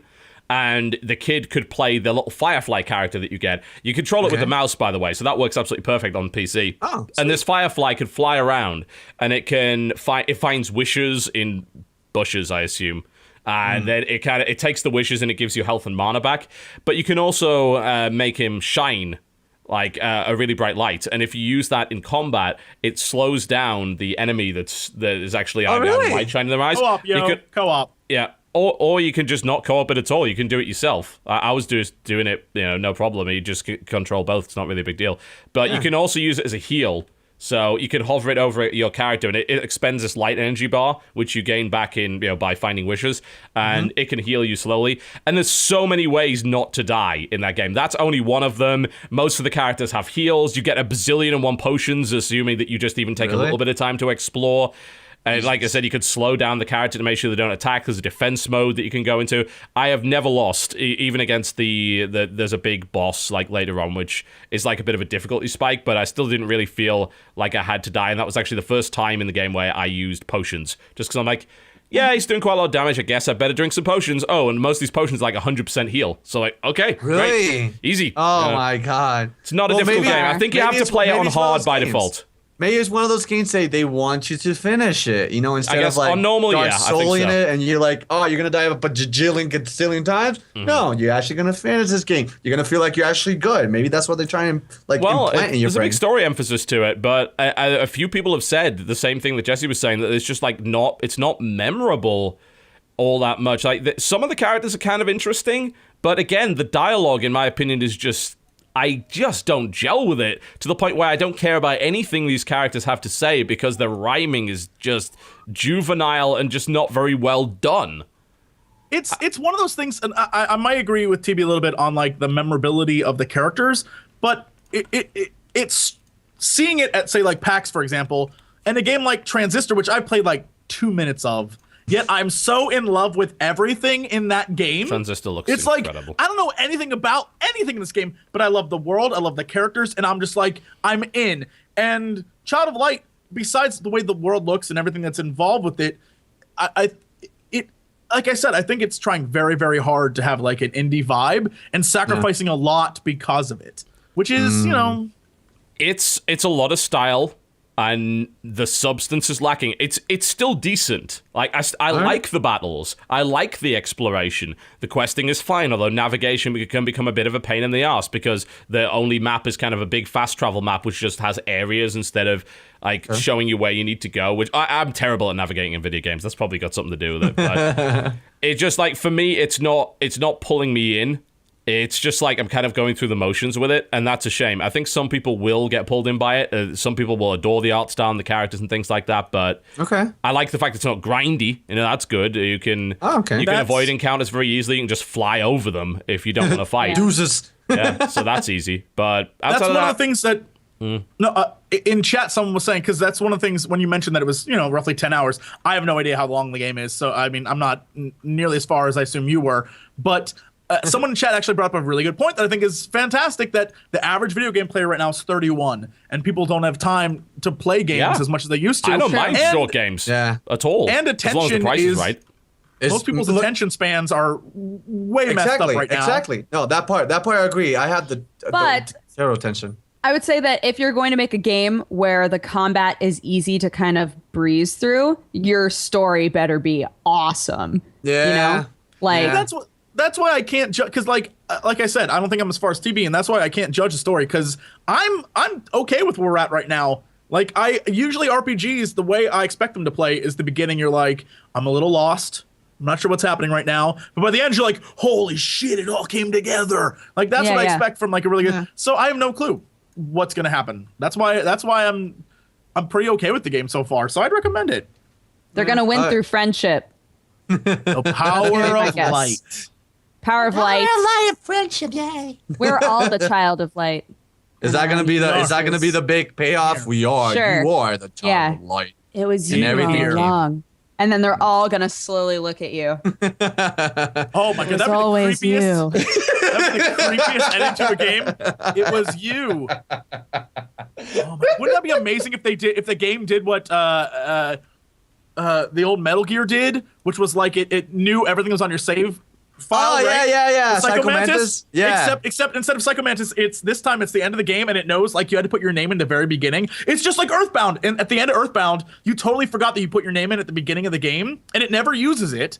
But at the very end, it says like, Jesse, we need your help. It's like, what? That'd be amazing if it did. If like all the characters turned to you. That wouldn't work for me. That wouldn't work for me because I never use my name. I never use my name, and it's just something really vulgar. Mine would say, but we need you. Mine is really bad. I use always, I'm horny. So it's like, I'm horny over here. I'm like, wait, you're what? I'm horny. No, it has to be something like where like if you have a 360 account where you have like or a 360, like Xbox One or whatever you do, if you have a credit card on file somewhere, it takes the name off of that. It's so deep. And it's like, No.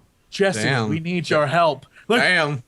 what? I Damn. never once said my real name. Like, it's so deep. It will blow your mind. That'd be the best game ever made. It could be shit up to that point, and all the shit characters with their little corn poops falling out of their face go like, Jesse, we need your help. And you'd be like, best game of 2014. Instantly.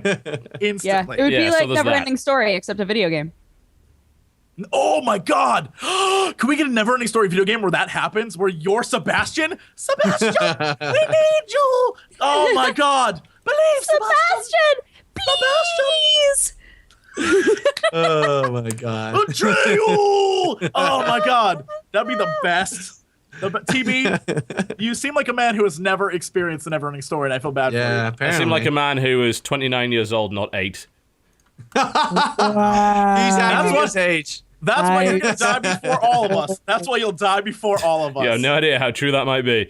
Anyway, we'll head back onto video games. That sounds like a good idea. So yes, that was Child of Light. Anyone else played anything else this week that's even vaguely new-ish? I yes, did. Sly. I wrote a list of things that I needed to record, and one of them I just had a simulator. I'm like, I'm gonna play Random Simulator, but I stumbled on this game called, I don't know if you already talked about it, Far Sky. Have you guys heard of it? Oh, F that game! F that game! Okay, this should be good.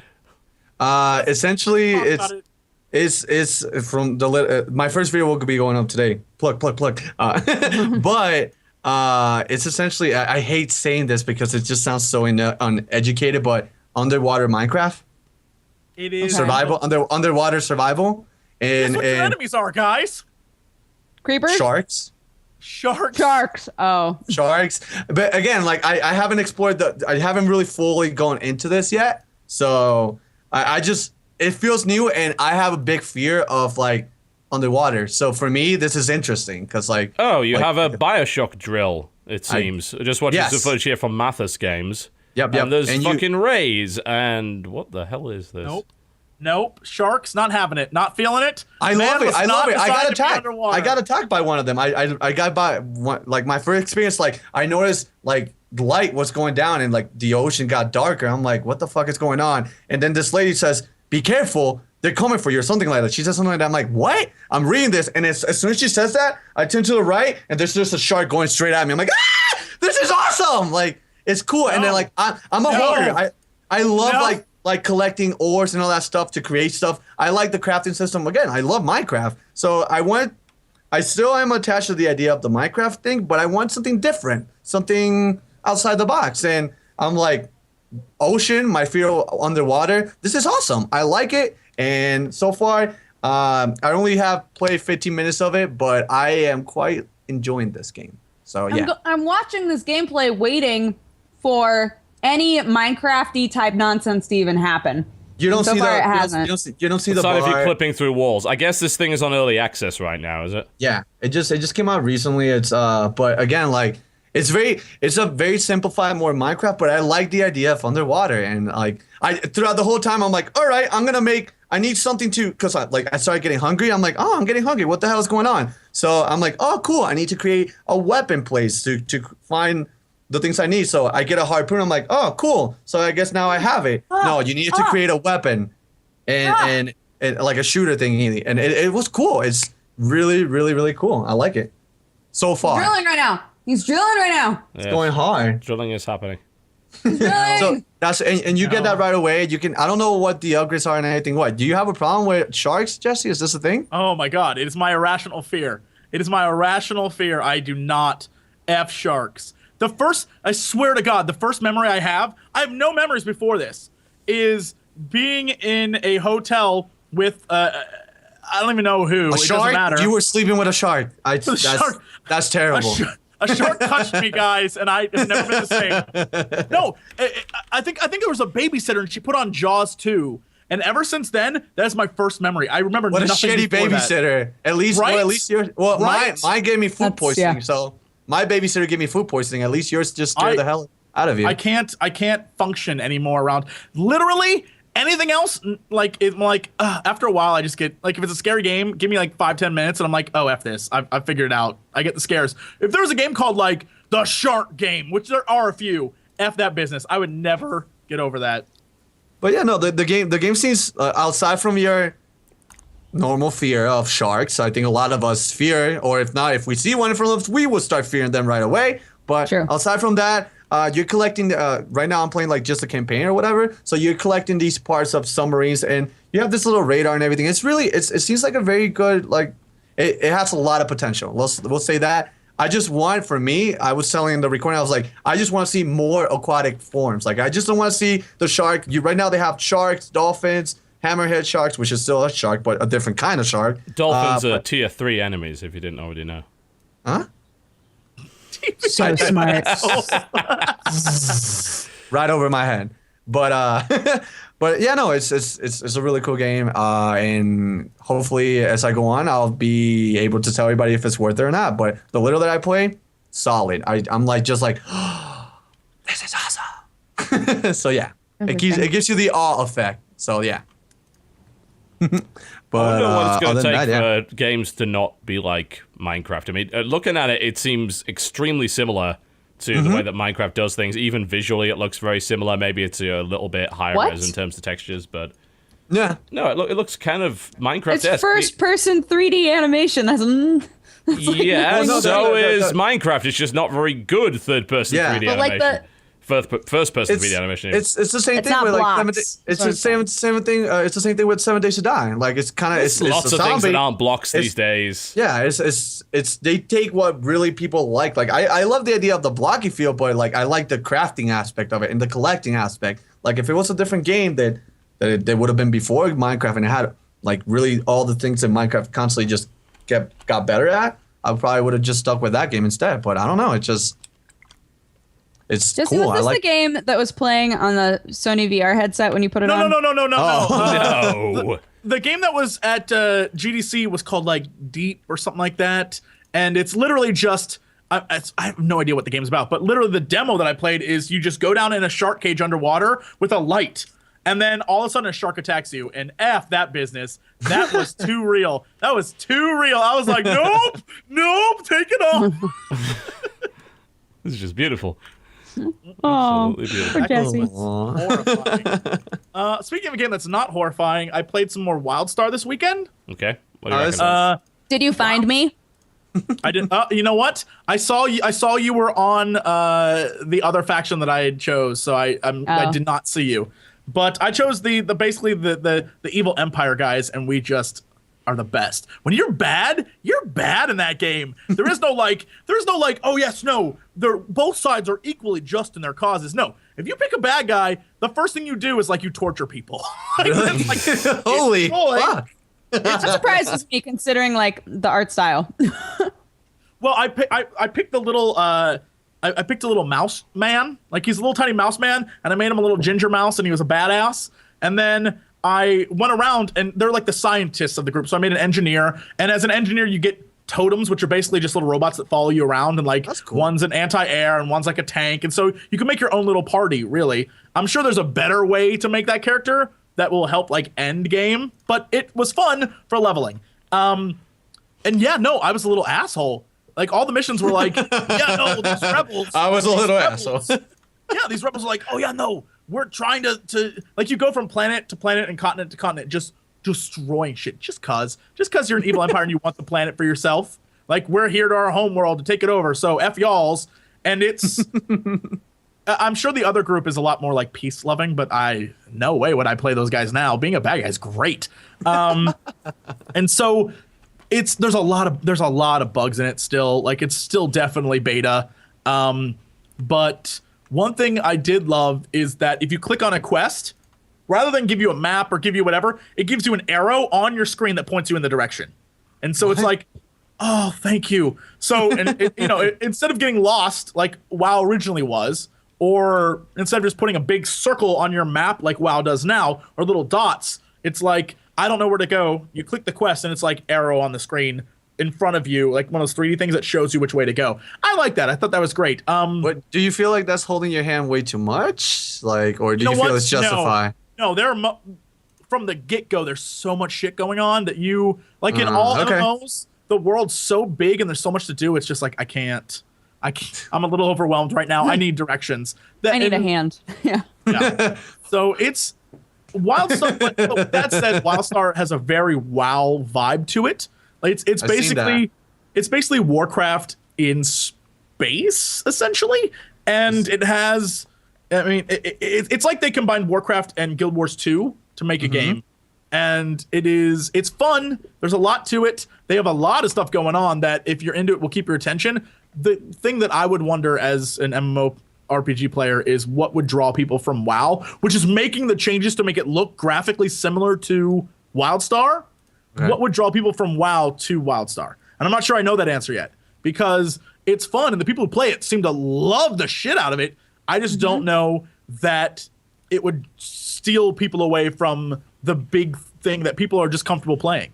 It's not just that. I think a lot of people are willing to give those kind of things a try, and we always see those huge spikes in people's like, you remember the old Battle.net posts many, many years ago. It's like, Warhammer Online, gonna be the WoW killer. Fuck you guys, I'm out of here. And those guys like back 2 months later.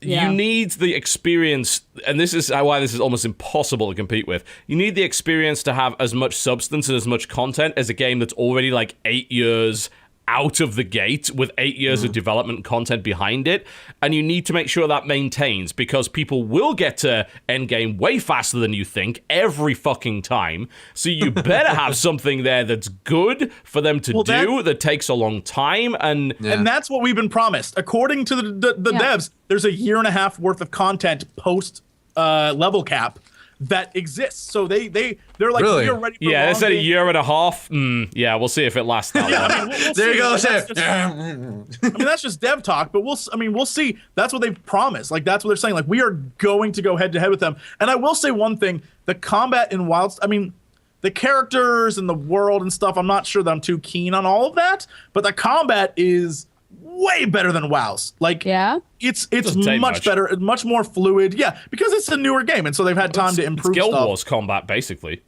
Really, it is, and it's very, very fun. But again, I don't know what would draw people away from WoW that are already playing WoW. I don't know that there's a reason to play it aside from it's new, and new things scare the shit out of people, and so they have to have something to draw them. And I don't know that there's a big pool, because, like, for example, Star Wars or Elder Scrolls, there's a franchise behind that. So even if the games didn't turn out good, there's still something like, oh, I know about that, so I'll go play it. WildStar has no basis that people would really know or care about, and so it's going basically on word of mouth. And I don't know if that's enough to keep it going. I don't know. Listen, no. Did you see how WildStar went like out on PAX? They went hard. They went. Listen. I seen just I was walking from my hotel with my friends.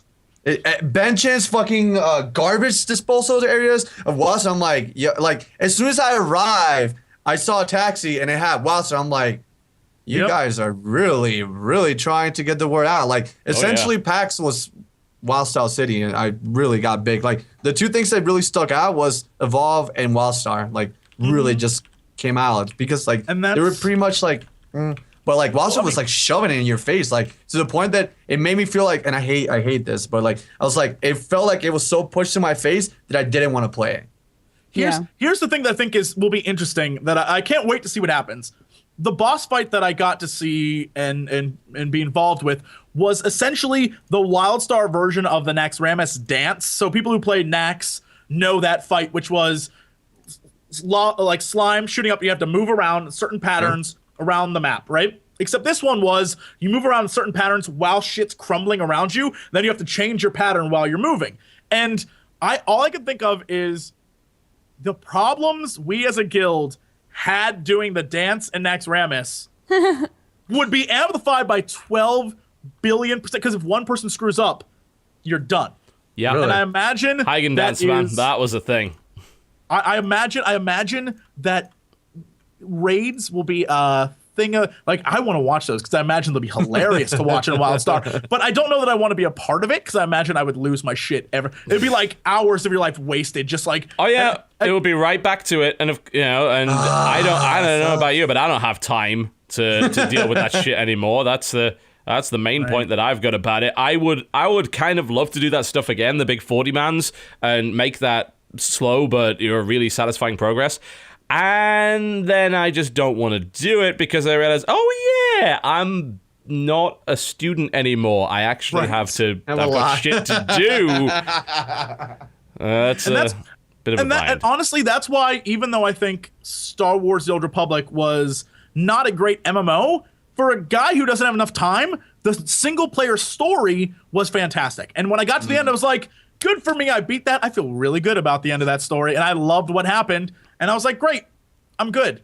And I like stuff like that. And I think if Wildstar can pull that off, I think there's a good chance that they'll draw a lot of people in because the casual levels of the game are really fun to play. The problem is that in the time that I played, the story that I got wasn't a personal story. It was everything I'm doing for this emperor who looks like an elf, and he's just an effing asshole. And proxy, I'm an asshole too. And it was fun. It works. But I don't know if there's a story there. I guess later on you'll get into it, but it was more of, you're just a bad person. I was like, oh, right, let's kill. Do they do? Is the beta just like Guys, go, be right always back. up or okay, bye? Only weekends. Only As weekends, far as I right? can Okay. tell. Yeah, I've only been invited to a weekend one, so unless there's one going on all the time that they don't want me involved in, because I'll be like, Get him out. We don't need him. Yeah, but I'm only on the weekends.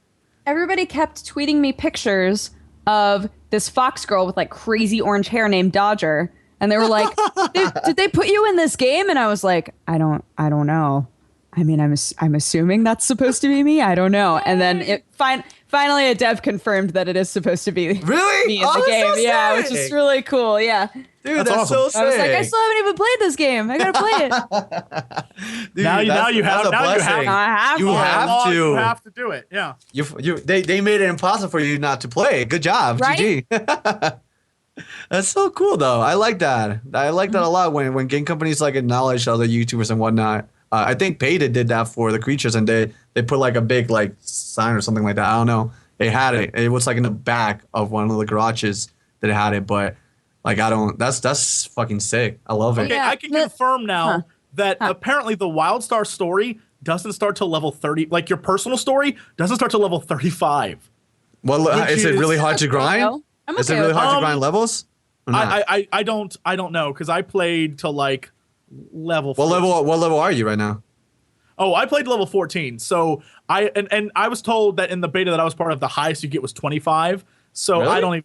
I don't even know. Maybe you have to pre-order it. Look, I have no clue. all I know is what I played, and I mean, it's really, really fun. I am just one of those people who is constantly like, all right, what's the downside of it? As an MMO player, I'm constantly miffed because I never, ever since, I had that moment where I was like, oh yeah, no, Rift, that's gonna be the game I'm gonna play instead of WoW, and Rift sucks. And like, oh yeah, no, I'm gonna play Star was Wars real instead weak. of WoW. And Star Wars was mediocre at best. Like, oh yeah, no, Elder Scrolls looks great, and then Elder Scrolls was nothing like I thought it was gonna be. Like, I can't take it anymore. Like Guild Wars even when Guild Wars started, I was like, guys, it's a lot of hype. I don't know that I believe it. And everyone was like, shut up. There's a video of people like, fuck you, Jesse. You don't know what you're talking about. And Guild Wars came out and people were like, it's okay. I was like, what did I tell you? And so I can't handle MMO is all hype and I can't handle it anymore. I can't invest it. I can't like seriously like MMOs requires a specific kind of person. Realistically, out there, anybody out there that plays MMOs, you're a special kind of person. You have the tolerance to go through a lot of things. And like me personally, like I tried it. And I got to the point where you can get like at least in and I'm talking about more WoW, if anything, where I got my first mount and I'm like, that's it, I'm done. I don't want anything else. Like what is like I couldn't do it. And I understand that there's certain people that just like hours and hours and are able to dedicate it, but like I just don't know, man. Like I guess I'm a different kind of person that just doesn't have the attention span for something like that. So and what I think is really funny is that's sort of why I consistently go back to WoW. Not because the other games aren't as good as WoW, because WoW has aged drastically, like very heavily aged. But because I've done all of that, and it's like, well, I don't have to level up another character, I don't have to waste time doing this. I can just show up, run around, be like, all right, well, that was fun, and leave. And it's like, that's what I need from games now, is more of that. Like the time commitment levels, things like achievements kill me now. Before it was like, oh, I'm gonna get this achievement because it's so fucking awesome, I'm gonna get this achievement. Now it's like, achievements are the worst. If there's one thing I love about Nintendo, they do not give a shit about achievements. And it's like, thank you. I used to be like that too. When PlayStation came out, I was like, I need to 100% this game because achievements. It was like just a big EP thing with all my friends back then. But now like achievements mean jack dilly shit. Like the only thing that I still love about achievements is the names of them are typically pretty funny. Yes. I like when they pop up and I'm like, that's clever. And then I move on with my life. Yes. But I don't care if I get all of them. See, that's the problem with me is it drives me crazy. I have an OCD about that stuff. I literally will go back and be like, why can't I just got one achievement for loading this game? Why can't I just delete it rather than have just 1 out of 50? This is driving me crazy. And Xbox is like, nope. Enjoy that you played the shitty, video game you played. Like, I hate you so much. I turn them off whenever I can on pretty much anything I can. I don't want your shitty pop-ups. I don't want any of that nonsense. And I certainly don't want you patting me on the head for doing basic story shit. Like, the reward I get is progressing in the story, not a fucking merit badge. I didn't earn this. Shout out to Xbox One and the game Rise, who pops up achievements right over the dialogue after you complete scenes, and you can't see shit what they're saying, and then it's just it's like it's a huge like Xbox One achievement. It's like, what are they saying? I'm not sure. Can you turn those off on Xbox One? I haven't used my Xbox One enough to know. I don't think so. That's really funny though. Because if you can't turn that off, then that's fucking infuriating. If you can, I need to know how, because that was ridiculous. I was like, I can't do this anymore. Oh God, let's see. So. I think that's it with WildStar though. Yeah, we'll see if it's any good when it comes out. If people want to play it, I mean, I say it's fun as balls. And hey, if that's your word. Yeah. So I'll have to try it. I played a little bit more Smite. Oh no, that was good. You legally have to try it, Dodger. You're in the game. You can't just. I signed nothing. I signed nothing. I agreed to nothing. You have to. Speaking of a game you're in, Dodger, I played a bit more Awesome Noughts actually a few days ago. Yeah, boy. I was gonna mention that when we were plugging our shit at the end of the show. I have a character in Awesome Noughts now named Penny Really? Fox. I haven't fought against you yet. You're probably OP as shit. No one plays Penny Fox because there's Genji, the most OP character there ever was, consistently OP. I ruined people's day with my Vinny and Spike. It was that good. I play a little bit of that in Froggy Fresh. That's all I care. Froggy G is the way it goes. Froggy G is wonderful. That's the only dude that I care. He spins. He's awesome. Let's go. I'm doing apparently a skin for Genji won the contest, the fan contest. So I'm doing a undead Genji voice for y'all. That's awesome. Really? That's sick. Yeah, that'll be some point this summer. That's sick. That's really freaking sick. Awesome. And have you played your character yet or not? Yeah. Oh, I played that game like both crazy. Both of you. You guys got characters like. All three of us do. Get the fuck out of here. Wow. Look, I'm sitting here with superstars, and I'm just here. God damn it. Yep, that's right. God damn it. Right. Superstars. Damn it. Yeah, Penny Fox launched at PAX East, and so I played her, and it was so funny because all of these people were like over my shoulder watching me, and I was like, please don't watch me because I'm really bad at that game. So like the whole time I'm just like, I don't know, I'm gonna died. So hey, I do feel like I have to just get good with Penny. That's it. Yes, Yeah. yeah, As long as I'm good with her, then I can pull I- Jesse's and I can just like walk up and kill everybody and be like, see you nerds, and then leave because that's what Jesse does. That's Good job. Honestly, that's what I do. I will go because I play it a ridiculous amount. I will go to PAX and things and then like sit there with like random people who show up and then just kick their asses and be like, yeah, good game, guys. Thanks for playing. Then walk away. You're such an ass.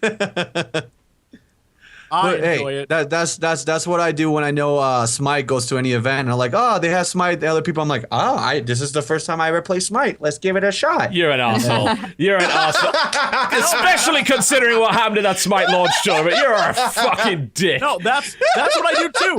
Sly's on We it, man. got I love wrecked. going to events and being like, what is this game? And then playing it and destroying people. It's the only time I get to. Usually I get my ass handed to me in all games. Going to an event and ruining some kid's day is so much fun. I gotta admit, like, I break in Vinny and Spike with my skin, and I ruin people's days with it, and it's kind of great, but I'm still salty over that show match. It was creatures versus random fucking team. Listen. They told me the creatures. You get your team. I'm like, all right, I got my team. They're like, Sly, make your team. I'm like, all right, I'll make my team. And that was all that I did. I did what I was told to. And they threw a bunch of us randomly in together with, I think it was the CEO of Hi-Res. Yes, They put us together, and we had problems. It locked two of our characters into auto skill, including our jungler, and it bought him completely the wrong items, so he couldn't do anything. Oh no! But it didn't really matter because I was rusty at that game as shit, and I played a terrible Ymir, and we got absolutely ruined. Oh god! You had two people that were really good. You had a Hebo that was really good, and you had Eres that was playing AO, and he was decent. There were two of you that were okay. I mean, Yeah, versus their 5 who were really good. So that was awesome. I started playing Isis now. Actually, I'm away from my Ymir. I started playing Isis. She's great. She's fun. She's a really fun guy. So She's mobile. really, really fun. Yeah, I like her skin too. The one they just came out for her. Like she needed a good skin. I haven't seen that one as of yet. She looks really cool. Good skin. She did. It So was and for the mobile. longest. And for the longest, I was like, Hades needs a good skin, and finally they gave him not too long ago a good one. I'm like, finally, good job. Like, so, Smite's really good, man. Like I said, it's out. You can buy all, and I love that they've done this, but the ability to buy all gods and all future gods for $30 instead that's of like, being locked I haven't into seen a, it. Does anybody else does that? I don't know. The I don't know only that. one that did was like I think Heroes of New Earth when it first came out did that. These days, no. Like no other like Dota style game does that.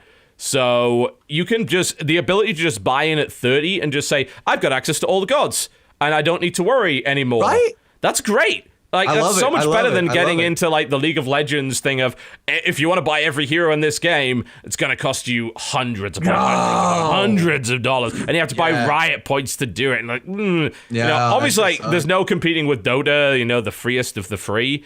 But even then, I think $30 for all the Smite gods and all the future Smite gods is a good deal. Oh, it's super worth it. And like I like the company itself. Like they really like are trying to bust their ass and fix everything like as soon as they can. They're getting there, Yeah, I'm still they're- salty about what they did to tribes, man. A lot of people. But I kind of understand it. Like the thing about tribes is, and people were bitching about like, oh, it's just Hi-Res fault. It's Hi-Res fault. No, and they were saying, oh, well, they should have just made it a $30 game that you buy. No one would have fucking played it because that game has a barrier to entry. And it always will. And all the Tribes games have had a barrier to entry. And as much as people like to pretend that Tribes was this bazillion selling game back in the day, no, it fucking wasn't. It was not an easy game to play. It was awesome, but it was really hard to be good at that game. I never got to play it. I never got to play it just because seeing a little bit, I'm like, how the fuck am I going to be precise with this? It's fucking difficult. It's hard. It's like, that's the joy Halo of it. on crack. Halo on crack. That's why I always say, I'm like, Halo on freaking crack. Because, like, it was too fast. Well, I mean, the original Halo definitely took some ideas from Tribes 2. There's no doubt about it. Like, back in the day, Tribes 2 really...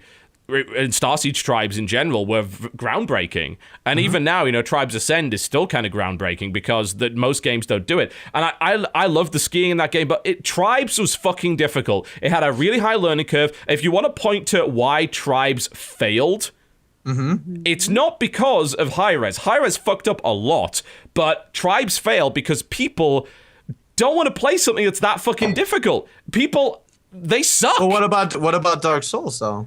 Dark Souls is a single player game. You don't have to display your bad skill to the world. But that takes what you just said and makes it people don't want to play something difficult. They're still playing and the game is difficult, so that kind of Dark Souls, absolutely, but a competitive multiplayer game where you just get completely wrecked so hard in that game. And no, I don't think that's fair. I don't think it should be like something that a game that's so like advanced should shit on you right away. But I mean, what choice do you have, really? Yeah, I know people. Yeah, you can't just ignore half the game mechanics. Like, if you want to be good at a game like that, you have got to learn it, and you will get wrecked in the process of doing that. There was like a little bracket, but once you got to level 10, you were thrown in with the sharks, like with everybody. And people ask, what about StarCraft 2? Guess what? A lot of people don't fucking ladder on StarCraft 2. We talk about dead game, dying game. A lot of people don't ladder on StarCraft 2 because it's fucking intimidating. And it's this, Tribes was intimidating as well. You have to learn a lot to be even close to being good at that game. In a game like Dark Souls, you can fuck up on your own and no one has to see your failures unless you're a streamer. Let's be clear, with Dark Souls, it's a difficult game, but the reason people are playing it is there's a lot of hype behind it right now. That's true, a lot of hype. And there are a lot of other difficult games that are just as difficult that people do not play because they're difficult. Dark Souls has, ever since the last one, there was that big wave of like, holy shit hype. When the new one came out, it's the thing people want to play because they want to be involved. It's sort of like It's a trend. Like when Pokemon became a thing, everybody started playing Pokemon. Like Twitch played Pokemon. It really is. I get you. With the way that they generally do the lore in something like Dark Souls, it's good to be kind of on the bandwagon when the bandwagon is just like starting off, because otherwise it's spoilers, things become passé. It's the feeling of exploring, and let's be honest, Dark Souls is designed around that. Because even though it's uncovering lore. Uncovering lore and like other people are in your world but kind of not. So you're always feeling like you're not entirely alone. Obviously you get invaded and you can go to different worlds and things like that. But like even just seeing the ghosts of other people, you feel like you're along for a kind of collective experience. And I think that you don't feel that as much when you get on the bandwagon way later. So people were just ready to go with the PC version, all jumped on at the same time, and kept an eye on the death counter and saw all the messages and everything like that. And that's kind of a real strength of it. But something like Tribes, again, I like Tribes. I think Hi-Rez fucked up a lot with it, but they didn't fuck up as much as people believe that they did. Yeah. I do not believe like yes, there were some guns that were OP, but they were certainly in the minority. And I don't think it was a pay-to-win game. I think they could have certainly done the business model better. I don't think the class system was necessarily the way to go. But the core gameplay was still fucking fun. Yeah. The problem was not Hi-Rez in that regard. People can bitch about the physics engine to the end of time. That was the minority of people that liked Tribes 2 complained about that. The majority of people enjoyed the game, but either they just didn't stay, or there wasn't enough retention to the game. Yeah, and been that. A lot of people just hit that brick wall and said, oh shit, this game's too hard. I can't play this game. I'm fucking out. Give me a game where I can run and gun and aim down sights and get a fucking Master Sergeant shooter person.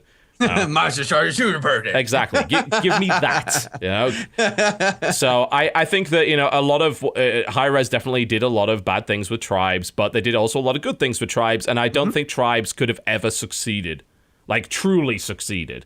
And I was impressed that it lasted. Where you feel that was the case, though? Because you're talking about a game that is fundamentally different to any modern shooter in every way. Okay. And you're asking people, get in on this instead of getting in on Call of Duty or on Battlefield or anything along those lines. It's a hard sell. And really, even explaining Tribes to someone that hasn't played Tribes is fucking ludicrously difficult. So the question is, though, do you feel if it had more, like, I guess, hype or bandwagon behind it, and more people would have been in there, and I guess more people would just, like, make, like, a cult of playing the game, kind of like what happened with majority of the big games that kind of just blow up. You think that would have saved it or not? I don't think it would have saved it ultimately. I think it would have helped it in the short term, but I think inevitably that game probably would have just died off. And some of that's Hi-Res's fault because they didn't properly support the competitive scene, and the competitive scene does keep this stuff alive much, much longer than a casual player would.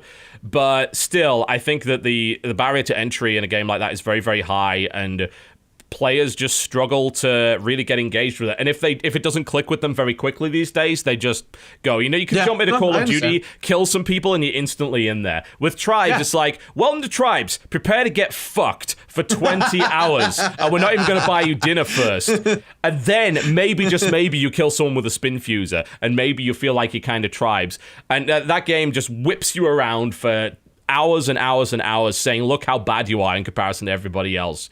And I loved that about it. That could be discouraging, and some people could get like the whole like thrill of like, oh, I finally got a kill. But like for me, it's always like I'm a person of precision, learning the precision and being able to like, all right, now this is how you have to shoot. All right, some things have like drop or whatever, like learning it. But like for me, seeing the little of it that I saw, I was like, how the fuck am I ever going to know where am I aiming? Do I have to aim like 2 days before or often, 2 days earlier?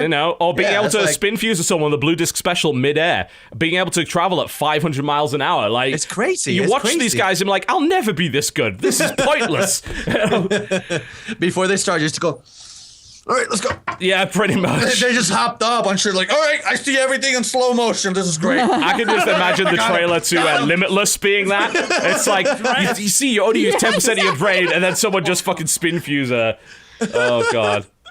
Oh, man. That again, it was a hard game. It's a shame it went the way that it did, but it did. Hey, anyway, we need to take a break because, my God, we're overrunning here. We're going to come back and we'll cover what there is of the news, which is not a huge amount, I've got to say. You're watching the Cautional Podcast. We'll be right back. Do not go anywhere.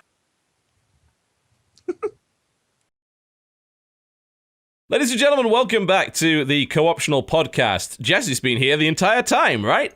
Totally. Yeah. Look, man, I held that deuce for 2 hours. So sometimes you've got to just go. This has happened multiple times, though, where TB has been like, you know what, screw it, we just got to go live. I don't know where Jesse is. And then Jesse just shows up. Like, did you know? He's just wiping at the moment. I'm sorry. I'm almost certain he knows. I have a sense of when I need to stop my business and get back to life. Is that when you push a little bit harder? All right, let's go. Time's ticking. What can I say? It's a skill. It's a general life skill I've developed. You're blessed. I'm like the spidey sense of poo is what I am. I know when I'm needed. Sorry, bathroom. I'm needed. And I just swing out on my webs. I also have webs in this scenario. Oh, really? Lucky. Guys. You guys know, Sly was asking us how long we've been doing this podcast, and I went and looked. Our first one was in January 2012. Yep. You've been doing this for a long time. Yep, over 2 years. So now it's time for remix. I'm going to change the format of the show by moving one section slightly earlier. What could it be? What do you mean? I think we're going to do releases earlier than the What? Because that lets us talk about video games more instead of stupid, shitty news that's pointless right now. Speaking of shitty news, guys, when I was in the bathroom... Jesse, shut the fuck up. So on April 29th, 2014... The Amazing Spider-Man 2 for PS4, PS3, Xbox 360, Wii U, PC, and 3DS comes out. Full circle. Yep. Just got my code for that. Did you play the original Amazing Spider-Man game? Mm-mm. Was it going to be bad, TB? I heard a lot of bad things. It was all right. This one, apparently, they don't do the web bullshit of swing on fucking clouds like they did in the original. As you remember how well, maybe you don't remember because you didn't play it. That's right, we talked about that. Yeah, in Amazing Spider-Man, the shit never attached to anything. You just swung. Now, it actually does. So that's good. So basically, it's a bit more like Spider-Man 2. It's a bit more open worldy and shit like that. So I'll play it. We'll see how it goes. Open worldy shit like that. Yeah. I just love how you said it. That's my tech technical critique. That's like where I get really fucking high. I'll take it. I don't. Fuck it. Let's go with it. All up in your grill. Next up is Daylight for PC and PS4, which we played on Friend Zone, and I did not find scary at all. But yes. it might have been because it was on Friend Zone, and That doesn't help. Why? the juxtaposition of a colorful set with everybody in animal costumes trying to play what is Daylight. a scary game. Yeah, that's not gonna work. That does not Yeah, work. it didn't work too This well. is the new You have to play Scare like Camp this. Frenzy game because it's actually in some places procedurally generated, so not everyone gets the same experience. When I did it, I did a really early preview on Daylight at the last PAX that I went to, so it must have been about a year ago. And I was speaking to the dev in the process while I was doing all of this, and he said, yeah, they're going to have a way of sneaking things into the game without telling you. Oh. And apparently they figured out a way of making it like not obvious, so they can actually change the game up dynamically. In Really? order, like if they find out, because they've got a bunch of feedback, if they find out the bit's not scary, they can actually make it scarier and actually remodel the game, but That's without it smart. coming up in patch notes. So Right. I That like sounds that. interesting. Oh, that's cool. I like That's- that too. But God, that terrified me. Daylight got him. Ladies and Really? gentlemen. I guess he was fucking- playing that's- Daylight. Those, I guess we already did that. We already played Daylight, and Yeah. we did get This is the end of the creatures. If this is it, if we guys, this could be it.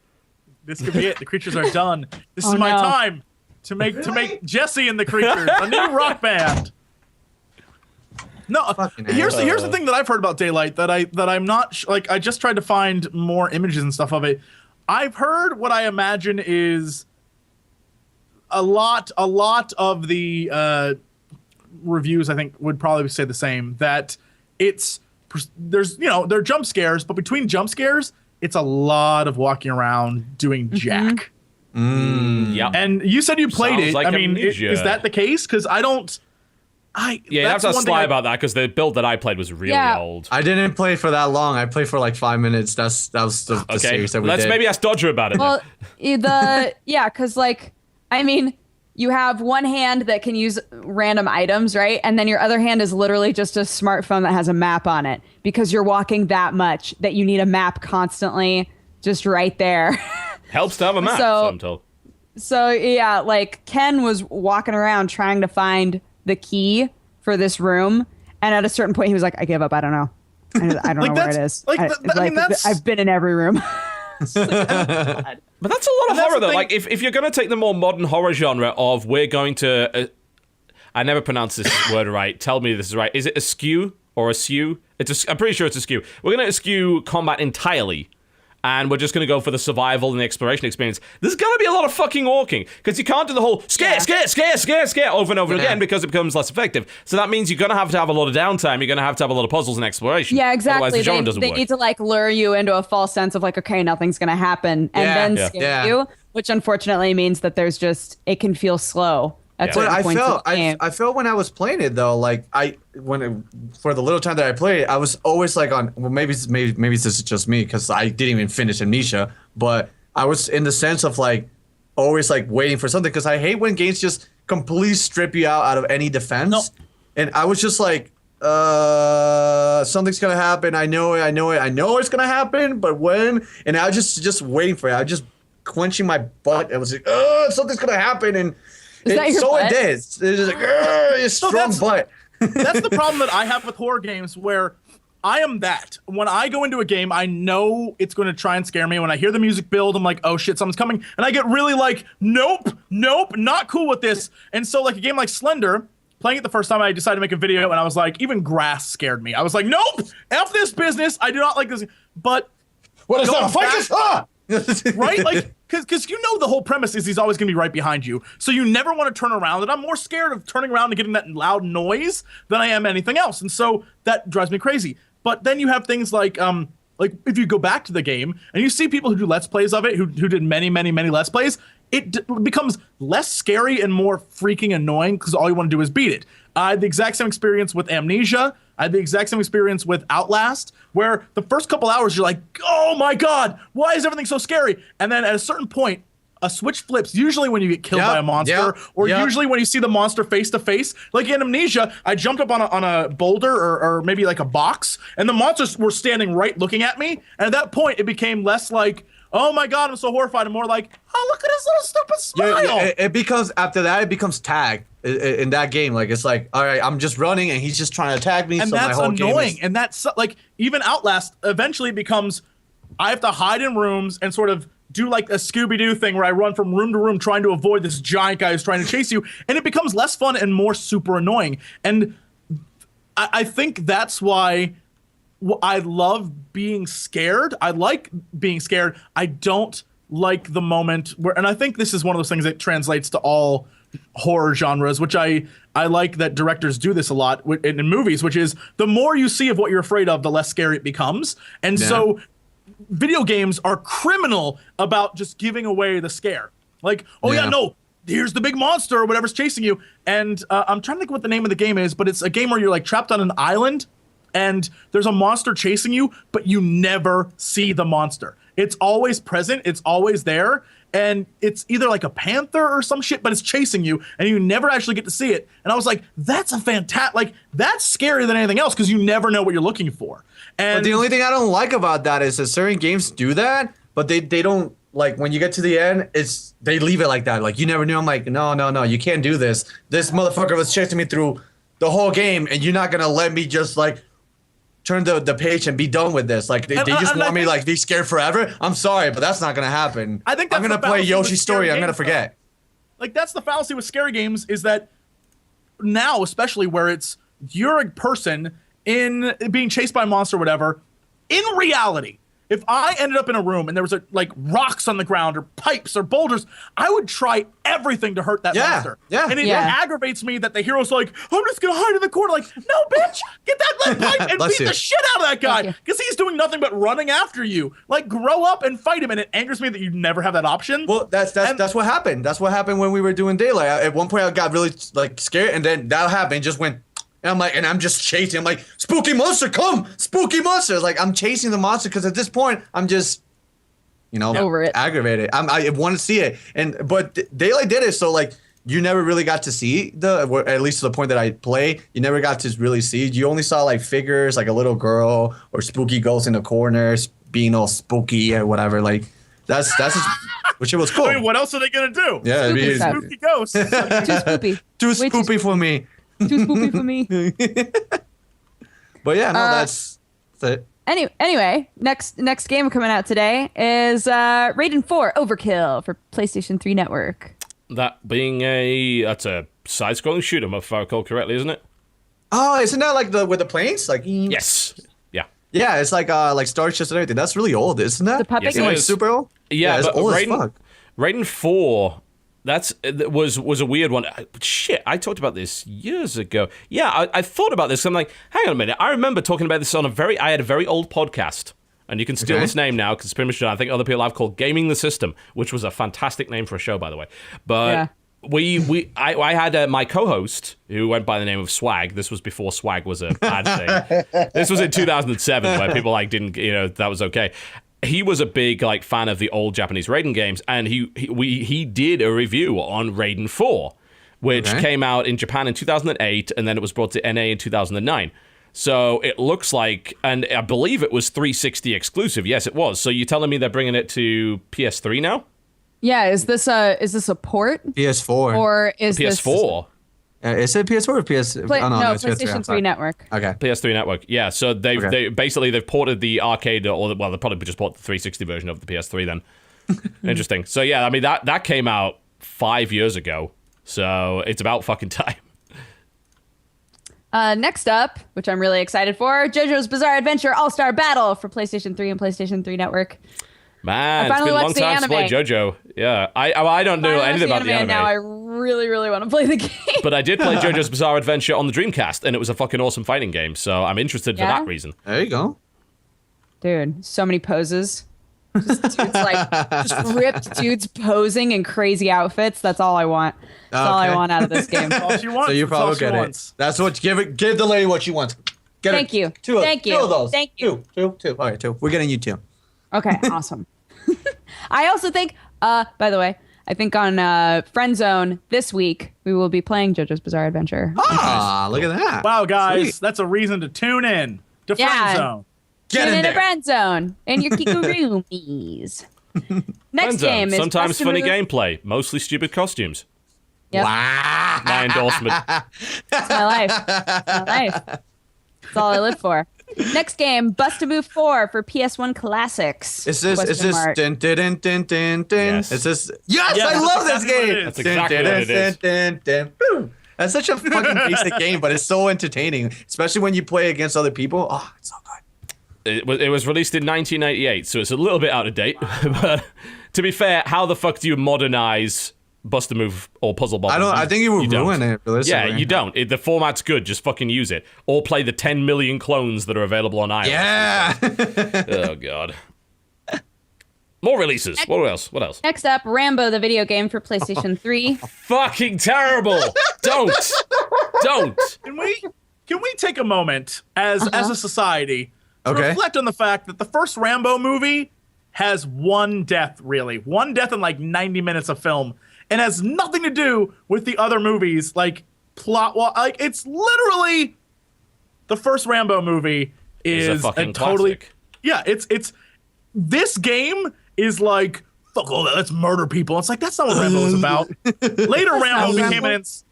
Later Rambo was him like having a head-on with a helicopter and a tank. Like that's garbage. Old Rambo was good Rambo, and I just want these. If we could have a game like that where you're running through the woods being chased by cops, that'd be a great Rambo game. That'd be fantastic. But we will never get that. So, whatevs. Whatevs. And finally, today is Scourge Outbreak for PlayStation 3 Network. Yes. Which is a... I have nothing. I don't know nothing It's about that. if I recall correct, it's a co-op kind of shooter thing. It's Oh. on Steam. Apparently, Is it's it like not that great. side-scrolly, first person? Nah, third person. It's like a oh. four-player co-op sort of thing, mostly kind of wave-based. I do need to have a look at it at some point, but it's got mixed reviews at the moment. Okay. So that's that. Tomorrow, Steins Gate for PC comes out. There's a Anime. yes, there's a lot of hype Anime. behind that. Apparently, it's a visual novel, right? Looks I like- don't know, honestly. I'm looking at it right now. I'm, Lots how the of hell are you? maids. How the hell do you not know about this game? This is you in a game. Really? Maids, Wow, no, it's lots just of a maids, game that you would sexy like. maids. It doesn't There's already have much There's already gameplay. cosplay for this. Does it? Really? Has this existed for a while? Steins Gate is already an anime, I think. Of course it is. Whatever. Yep. So the what? Wikipedia says Steins why Gate you gameplay say, why you requires say like that?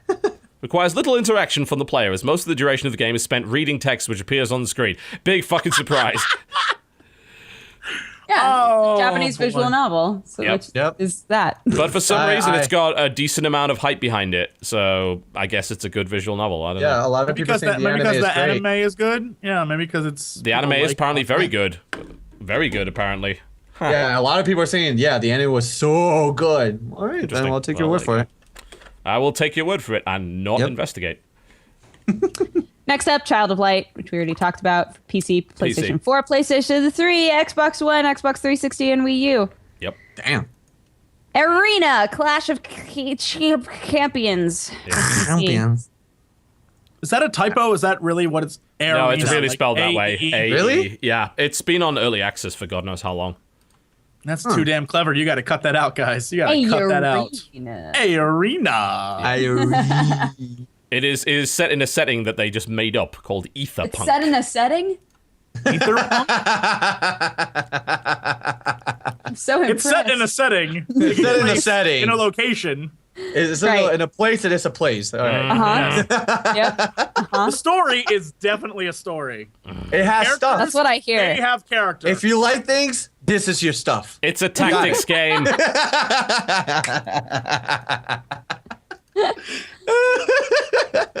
Poor TV.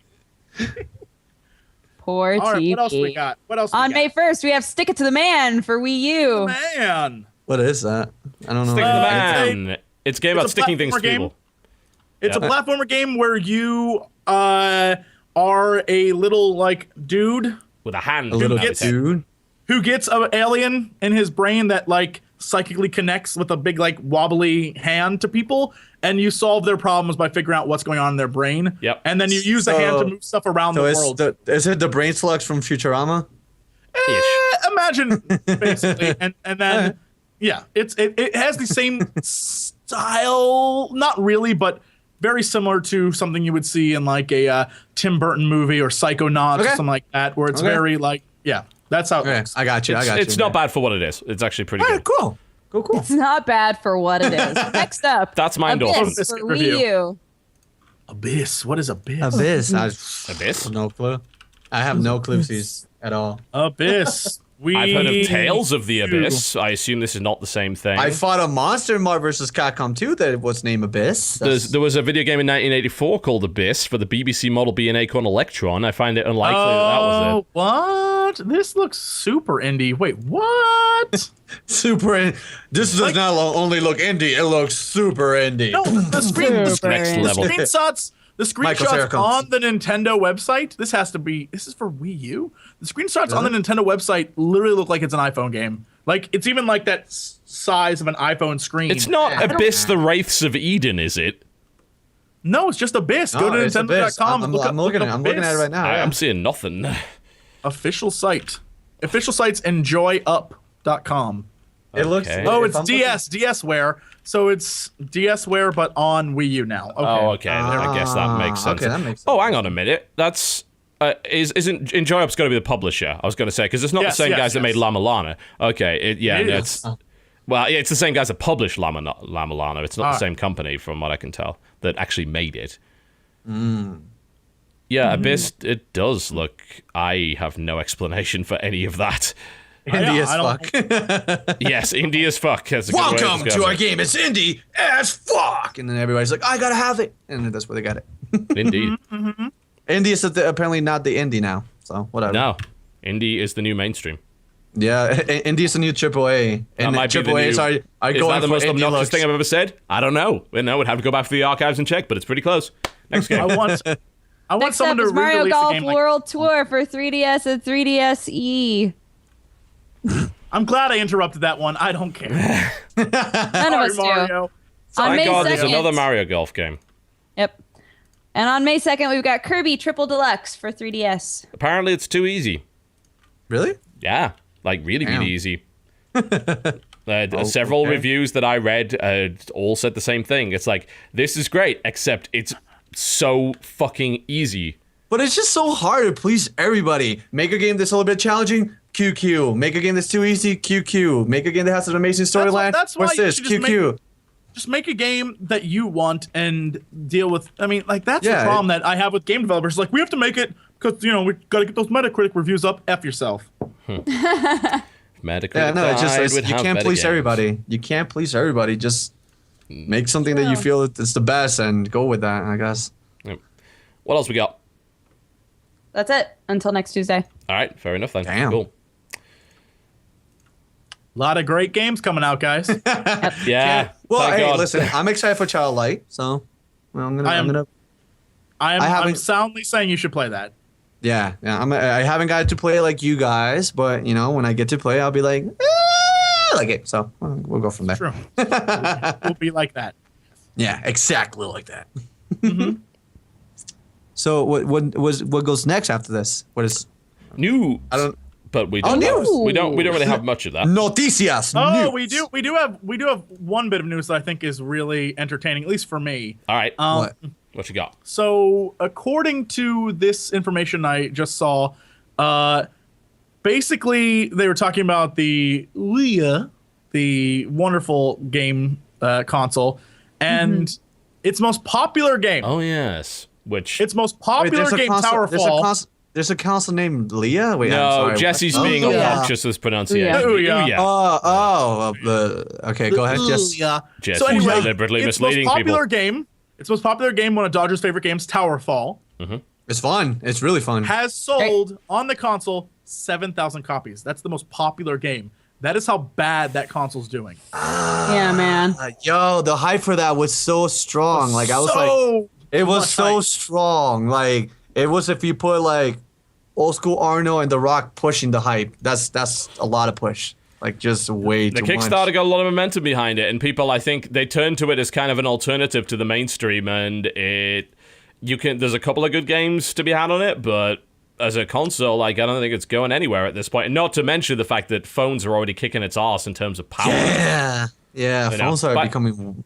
Well, I mean, by the too- time they released the damn thing, the Tegra 3 was out of date, because they got Tegra 4, and now I think it's the Tegra X or something along those lines, or the Tegra... I can't remember what it's called, but there's a new Tegra on the way out, like, from NVIDIA, and it's like, it just destroys the Tegra 3 in power. So, In the article, they interview the Towerfall people, and basically they're like, you know, Tegra K1, that's it. they're like, Ouya helped put Towerfall on the map, and we're really thankful. But as it stands right now, 80% of the money we generate comes from PS4 and PC. Yes. So we don't even like Ouya's not even on the. And so basically everyone's saying like the next big indie thing, everyone's just gonna pass up Ouya. Like even though there was a name to it, now it's a non thing. Yeah, Oh, which is- yeah. Well, I mean, if it's not There's no difficult point. to put it on there, and you're planning on putting it on Android anyway, you might as well do an Ouya port, because it's not that hard. I mean, it's still Android. You just need to really provide controller support and make sure everything's But then okay. you have to talk about. But then you have to think about like the cost of doing that and making that happen, and then like promoting it and doing all this stuff, and maybe there's like licensing fees that are involved, and you have to just be like, would I ever make that money back on an Ouya? Wait, and I almost want to say 7,000 no. only though. Only 7,000. Only 7,000 copies. Get the Yep. fuck out of here. It's That's absurd. terrible. That's That's so how- bad. and that's the Anybody most that passes popular stuff in the game. back. Yeah, if anybody most that passes stuff in the back over that, like that's not an achievement. Like that's That's a disaster. I mean, that's an that's terrible. unmitigated fucking disaster. especially like Towerfall. It's a really fun game, and like even that, like oh my god, that's sad. It's- That's really sad. And I almost feel like this once again goes back to the legacy of Kickstarter, and that the hype behind Kickstarter and everything involved with it has produced some good, but a lot of it has been stories of just like, we spent 300, 400, 500 million on something and did not get what we were promised. Hey. And The only thing that I'm actually kind of excited Kickstarter-wise, there's a lot of things that had come out, but the only thing that I actually invested Kickstarter-wise is Mighty 9, I believe it's called. Mighty number 9. Mighty number 9. I'm excited for that. Here- And they keep constantly like updating me like, here, this is what it is. Guess what? You get to choose this. Like they're really vocal, like emo-wise or on their Twitter. They're like, hey, this is time we're gonna do this. You Kickstarter here. This is time. Go there. This is what you gotta do. You have mean, the chance like, to make the game better. Like I like that. even seeing videos of Inafune and all the guys who are just like, this is what we're gonna make, this is how we're doing it, these are the bosses and all that stuff. You're like, okay, that's cool. But I think I've just become so negative on Kickstarter. Like literally, unless there's a tangible thing you get right away, I don't see the investment aspect, because 90% of the time it's never what you've envisioned you spent your money Yeah. on. And if I can see the product, then I know that's what I'm getting. If they have like, this is what you're gonna get, this is it, I'm like, okay, that's good. That's why I think a lot of board games are finding a lot of success on Kickstarter. Yes. Because board games, they can't blatantly lie to you about. Like, Yeah, they yeah, have the yeah. figure, It's a very they have the tangible thing. artwork. Well, that said, I mean, it's that's happened the- before. Sorry, Dodger. What was that? Oh, I was just gonna say that's the thing is like with any game that you could make, like there's no way to show you this is the final product of the game. Right. Yeah. We need money for Yeah. this because Yeah. it's but with a board game, they can say we made one of this board game. We need your money to make More of them. thousands more. Yeah, Yeah. it makes more Yeah, sense. that It's helps a lot. Totally more sense. different thing. But it's not. It's not all plain sailing when it comes to board games. The Doom that came to Atlantic City would be the biggest example of a failed board game Kickstarter. This thing got quadruple what it needed. It got 122 grand. They asked for 35, and it was actually in July last year where they said game's cancel. We can't make it. Apparently, I think it's been picked up by I think maybe Cryptozoic has actually managed to pick it up and are going to continue making it. But yeah, I mean, that looked really promising, and then it just fucking bombed, and it never came out. That sucks. Yeah, Cryptozoic is the one that picked him up, yeah, so... Yeah, they call it, it's a light-hearted game of urban destruction in the universe of H.P. Lovecraft. But... The game actually did eventually come out now. Cryptozoic actually released it, a $75 game, obviously, because, it's a board game, it's to be expected.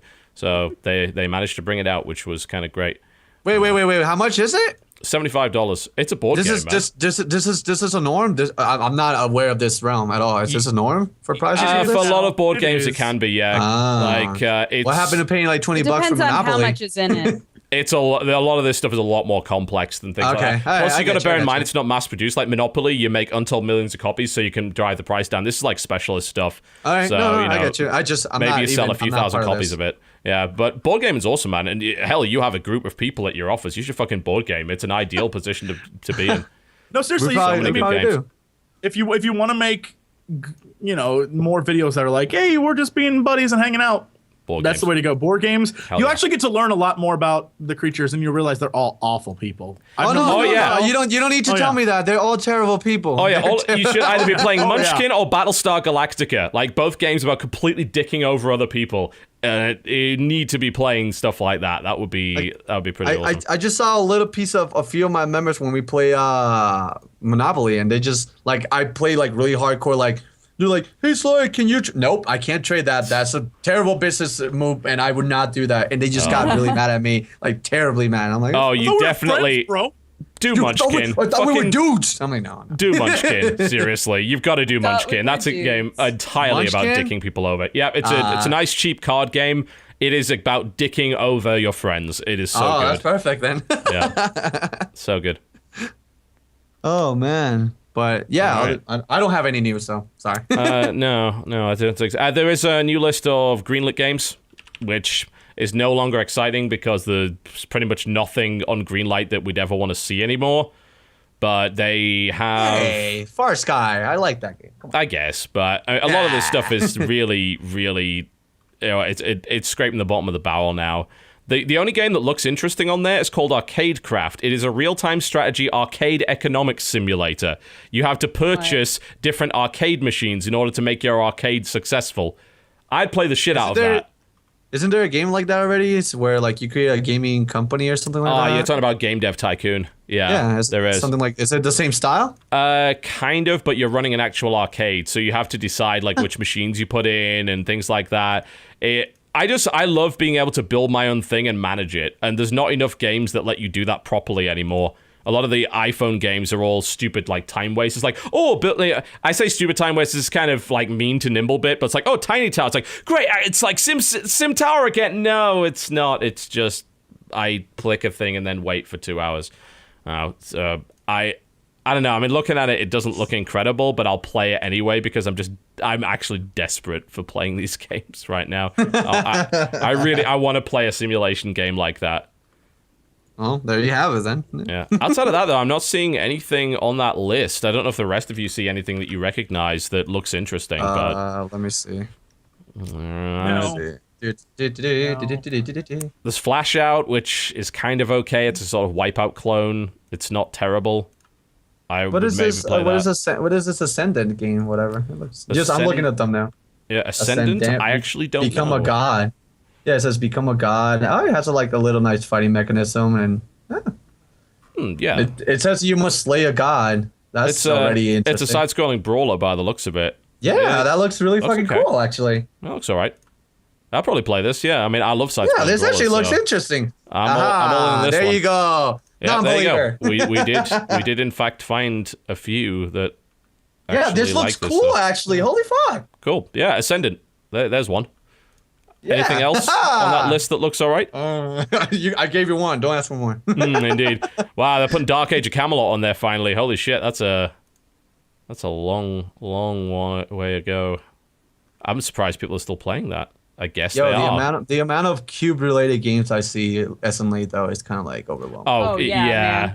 man. It's just like, listen, Cube guys. gun. Yeah, listen, like this is cool and all, but like, come on, where do we Stop with the cubes. stop?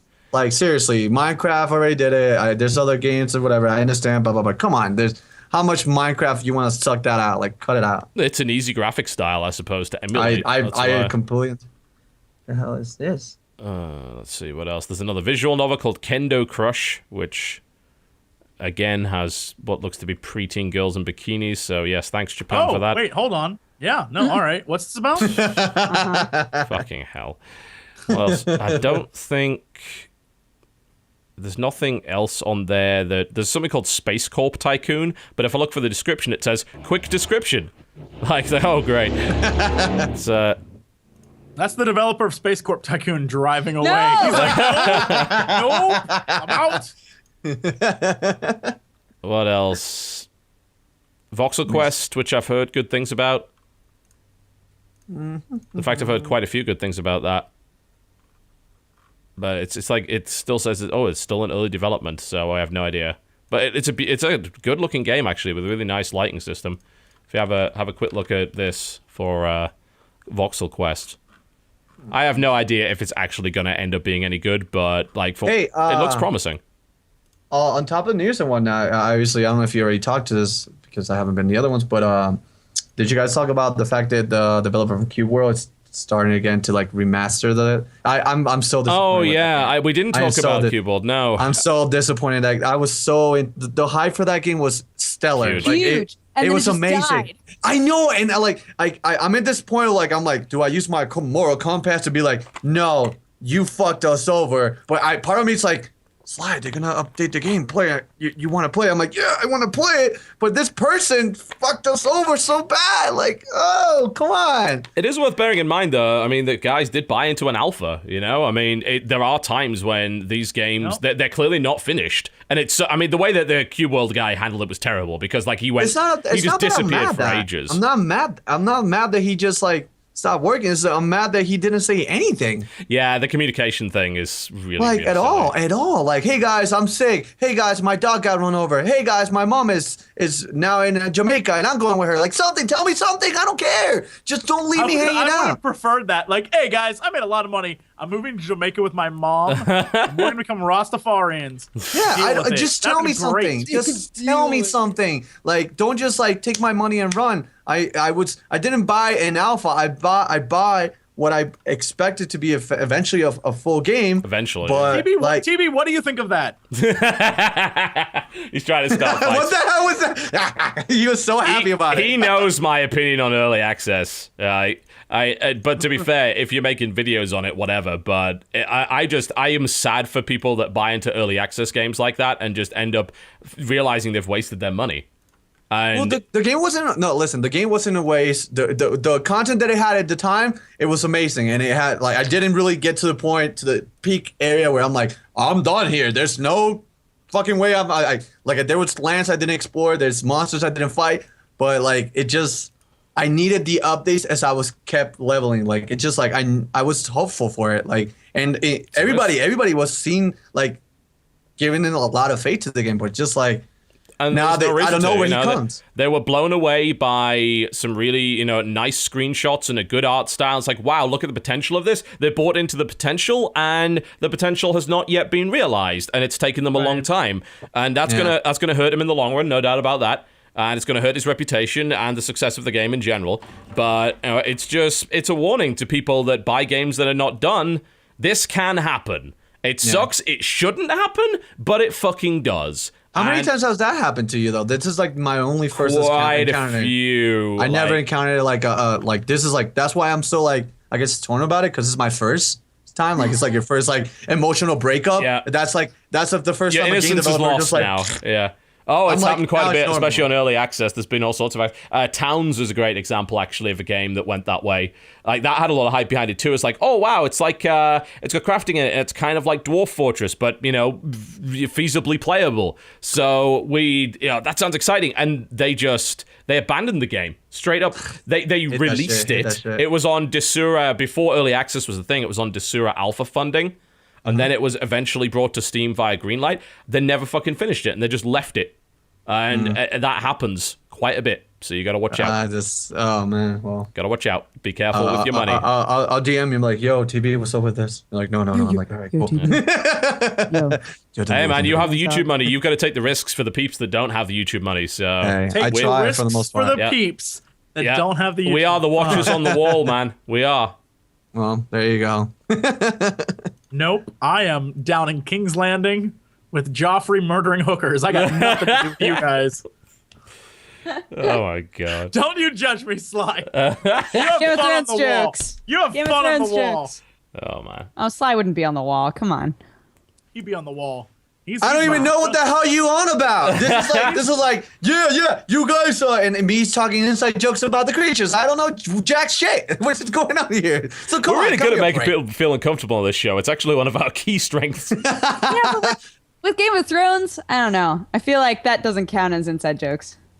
Game of Thrones. Unless you haven't Sly, watched do you not it, in watch which Game of case it Thrones? very You gotta much go watch is. Game of Thrones. Very much Sly- well. All right, listen. The things I need to watch. Apparently, I need to watch Sword Art Online. I need to watch Game of Thrones. No, Apparently, I don't need to bother. watch Vikings. No. I need to watch Don't all watch those. Sword Art Online. Sword Art Online goes like this and then goes, oh, and dies. And it's the worst. Yeah. All right. Everybody in chat right now who has watched Sword Art Online is going to be like, I don't know what he's talking about. I'm telling you right now, Sly, that show is going to build you up, make you be like, oh my gosh, this is such a great anime about what it would really be like if MMOs were virtual reality. No, it gets shitty so fast. No, bad. Would you recommend Hack Quantum feelings. instead? Is that better? I don't That- know. I've never seen it. Yeah, I think it's on Netflix. I looked at it, but it seemed a bit too chibi for my liking. Chibi. Understandable. You really hate Chibi, huh? What can I say? I got a beard. I'm 29 and I'm grumpy. TV hates cute, fun stuff. Yeah, not a big fan of fun. I have a fat bulldog. I love find that cute, fun stuff. cute stuff is the best. It takes sometimes manliness that people don't want to admit. I'm too busy watching Studio 60 on the Sunset Strip and getting very upset that it only ever had one season. So, Right? That's a good Oh, well. show. fucking great show.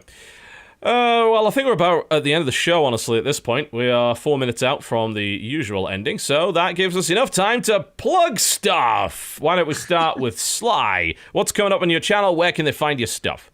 My channel is xXSlyFoxHoundXx, whatever. Just put Sly. I'll put up here on YouTube. Right now, I started doing that. It just went up actually an hour ago. That Far Sky first episode. Also, I play with my friends from the Creatures. I play Minecraft. It's called XCOM, and we decided to put a Dragon Ball Z mod in it. And it is one of the most weird and hilarious things we've been playing for a while. And other than that, I'm really excited to play Child Light come tomorrow. And I'm probably just going to play games that really pique my interest. Like yesterday, I recorded Marvel vs. Capcom 2 because I talk about it Fucking a lot. awesome game. I love it. I love it. And I'm really mad, though. The port for the PlayStation 3, they took out the medium punch. That you only get light and then heavy attacks. That's stupid. What? You have That to- doesn't make any yeah, sense. you get to press. What? You have to press. All right, so to launch people with cable or just anybody, you had to like press light twice, and then the medium comes out. So it's weird. I don't like it, but I play just for the sake of my fans because they were like, you always talk about Marvel and fighting games, and you never. I'm like, here it is. You can see how shitty or good I am. You guys can be the judges. Probably I'm gonna be bad. And they but will. whatever. Oh, they Yeah, will. yeah, They will yeah, take yeah. that opportunity. I you know what? I embrace it because again, like if it's something that I can learn, then whatever. If not, then brush it off and keep moving realistically. But outside from that, no, I'm just gonna continue doing random stuff. Try to stick with Minecraft related stuff that I constantly do with my friends and just have fun. Really. Cool. Dodger, what you got coming up this week? Hi, my name's Dodger. I have 2 channels. One is youtube.com/presshardtocontinue where I do gaming stuff. Like I said, we did the first ending for Dreaming Mary, and I have the rest of them coming out. I also do a news show every weekend, once a week, and we are heavy into getting Swords and Stitches going again, which I'm really, really excited about. I was in sawing up wood last night, and it was awesome. But the other channel that I have is youtube.com/dexteritybonus, where every day I talk for 10 minutes about my cats. So Yeah, isn't that the come one hang that out you for always that have if you the cup of coffee? Yay! Mugs? I'm subscribed to that. Yay! yeah, mugs. Dude, there's a channel called Sorted Food, and they were like, we're going to start doing a series of recipes that are entirely things you can make in a mug. And I was like, go on. Really? Really excited. Really excited. Anyways, so those are my 2 channels. On all of the social medias, you can find me at DexBonus, DEXBONUS. There you go. The end. Jesse, what's on the way? Hi, my name's Jesse. I don't have a second channel where I talk about coffee or whatever the hell.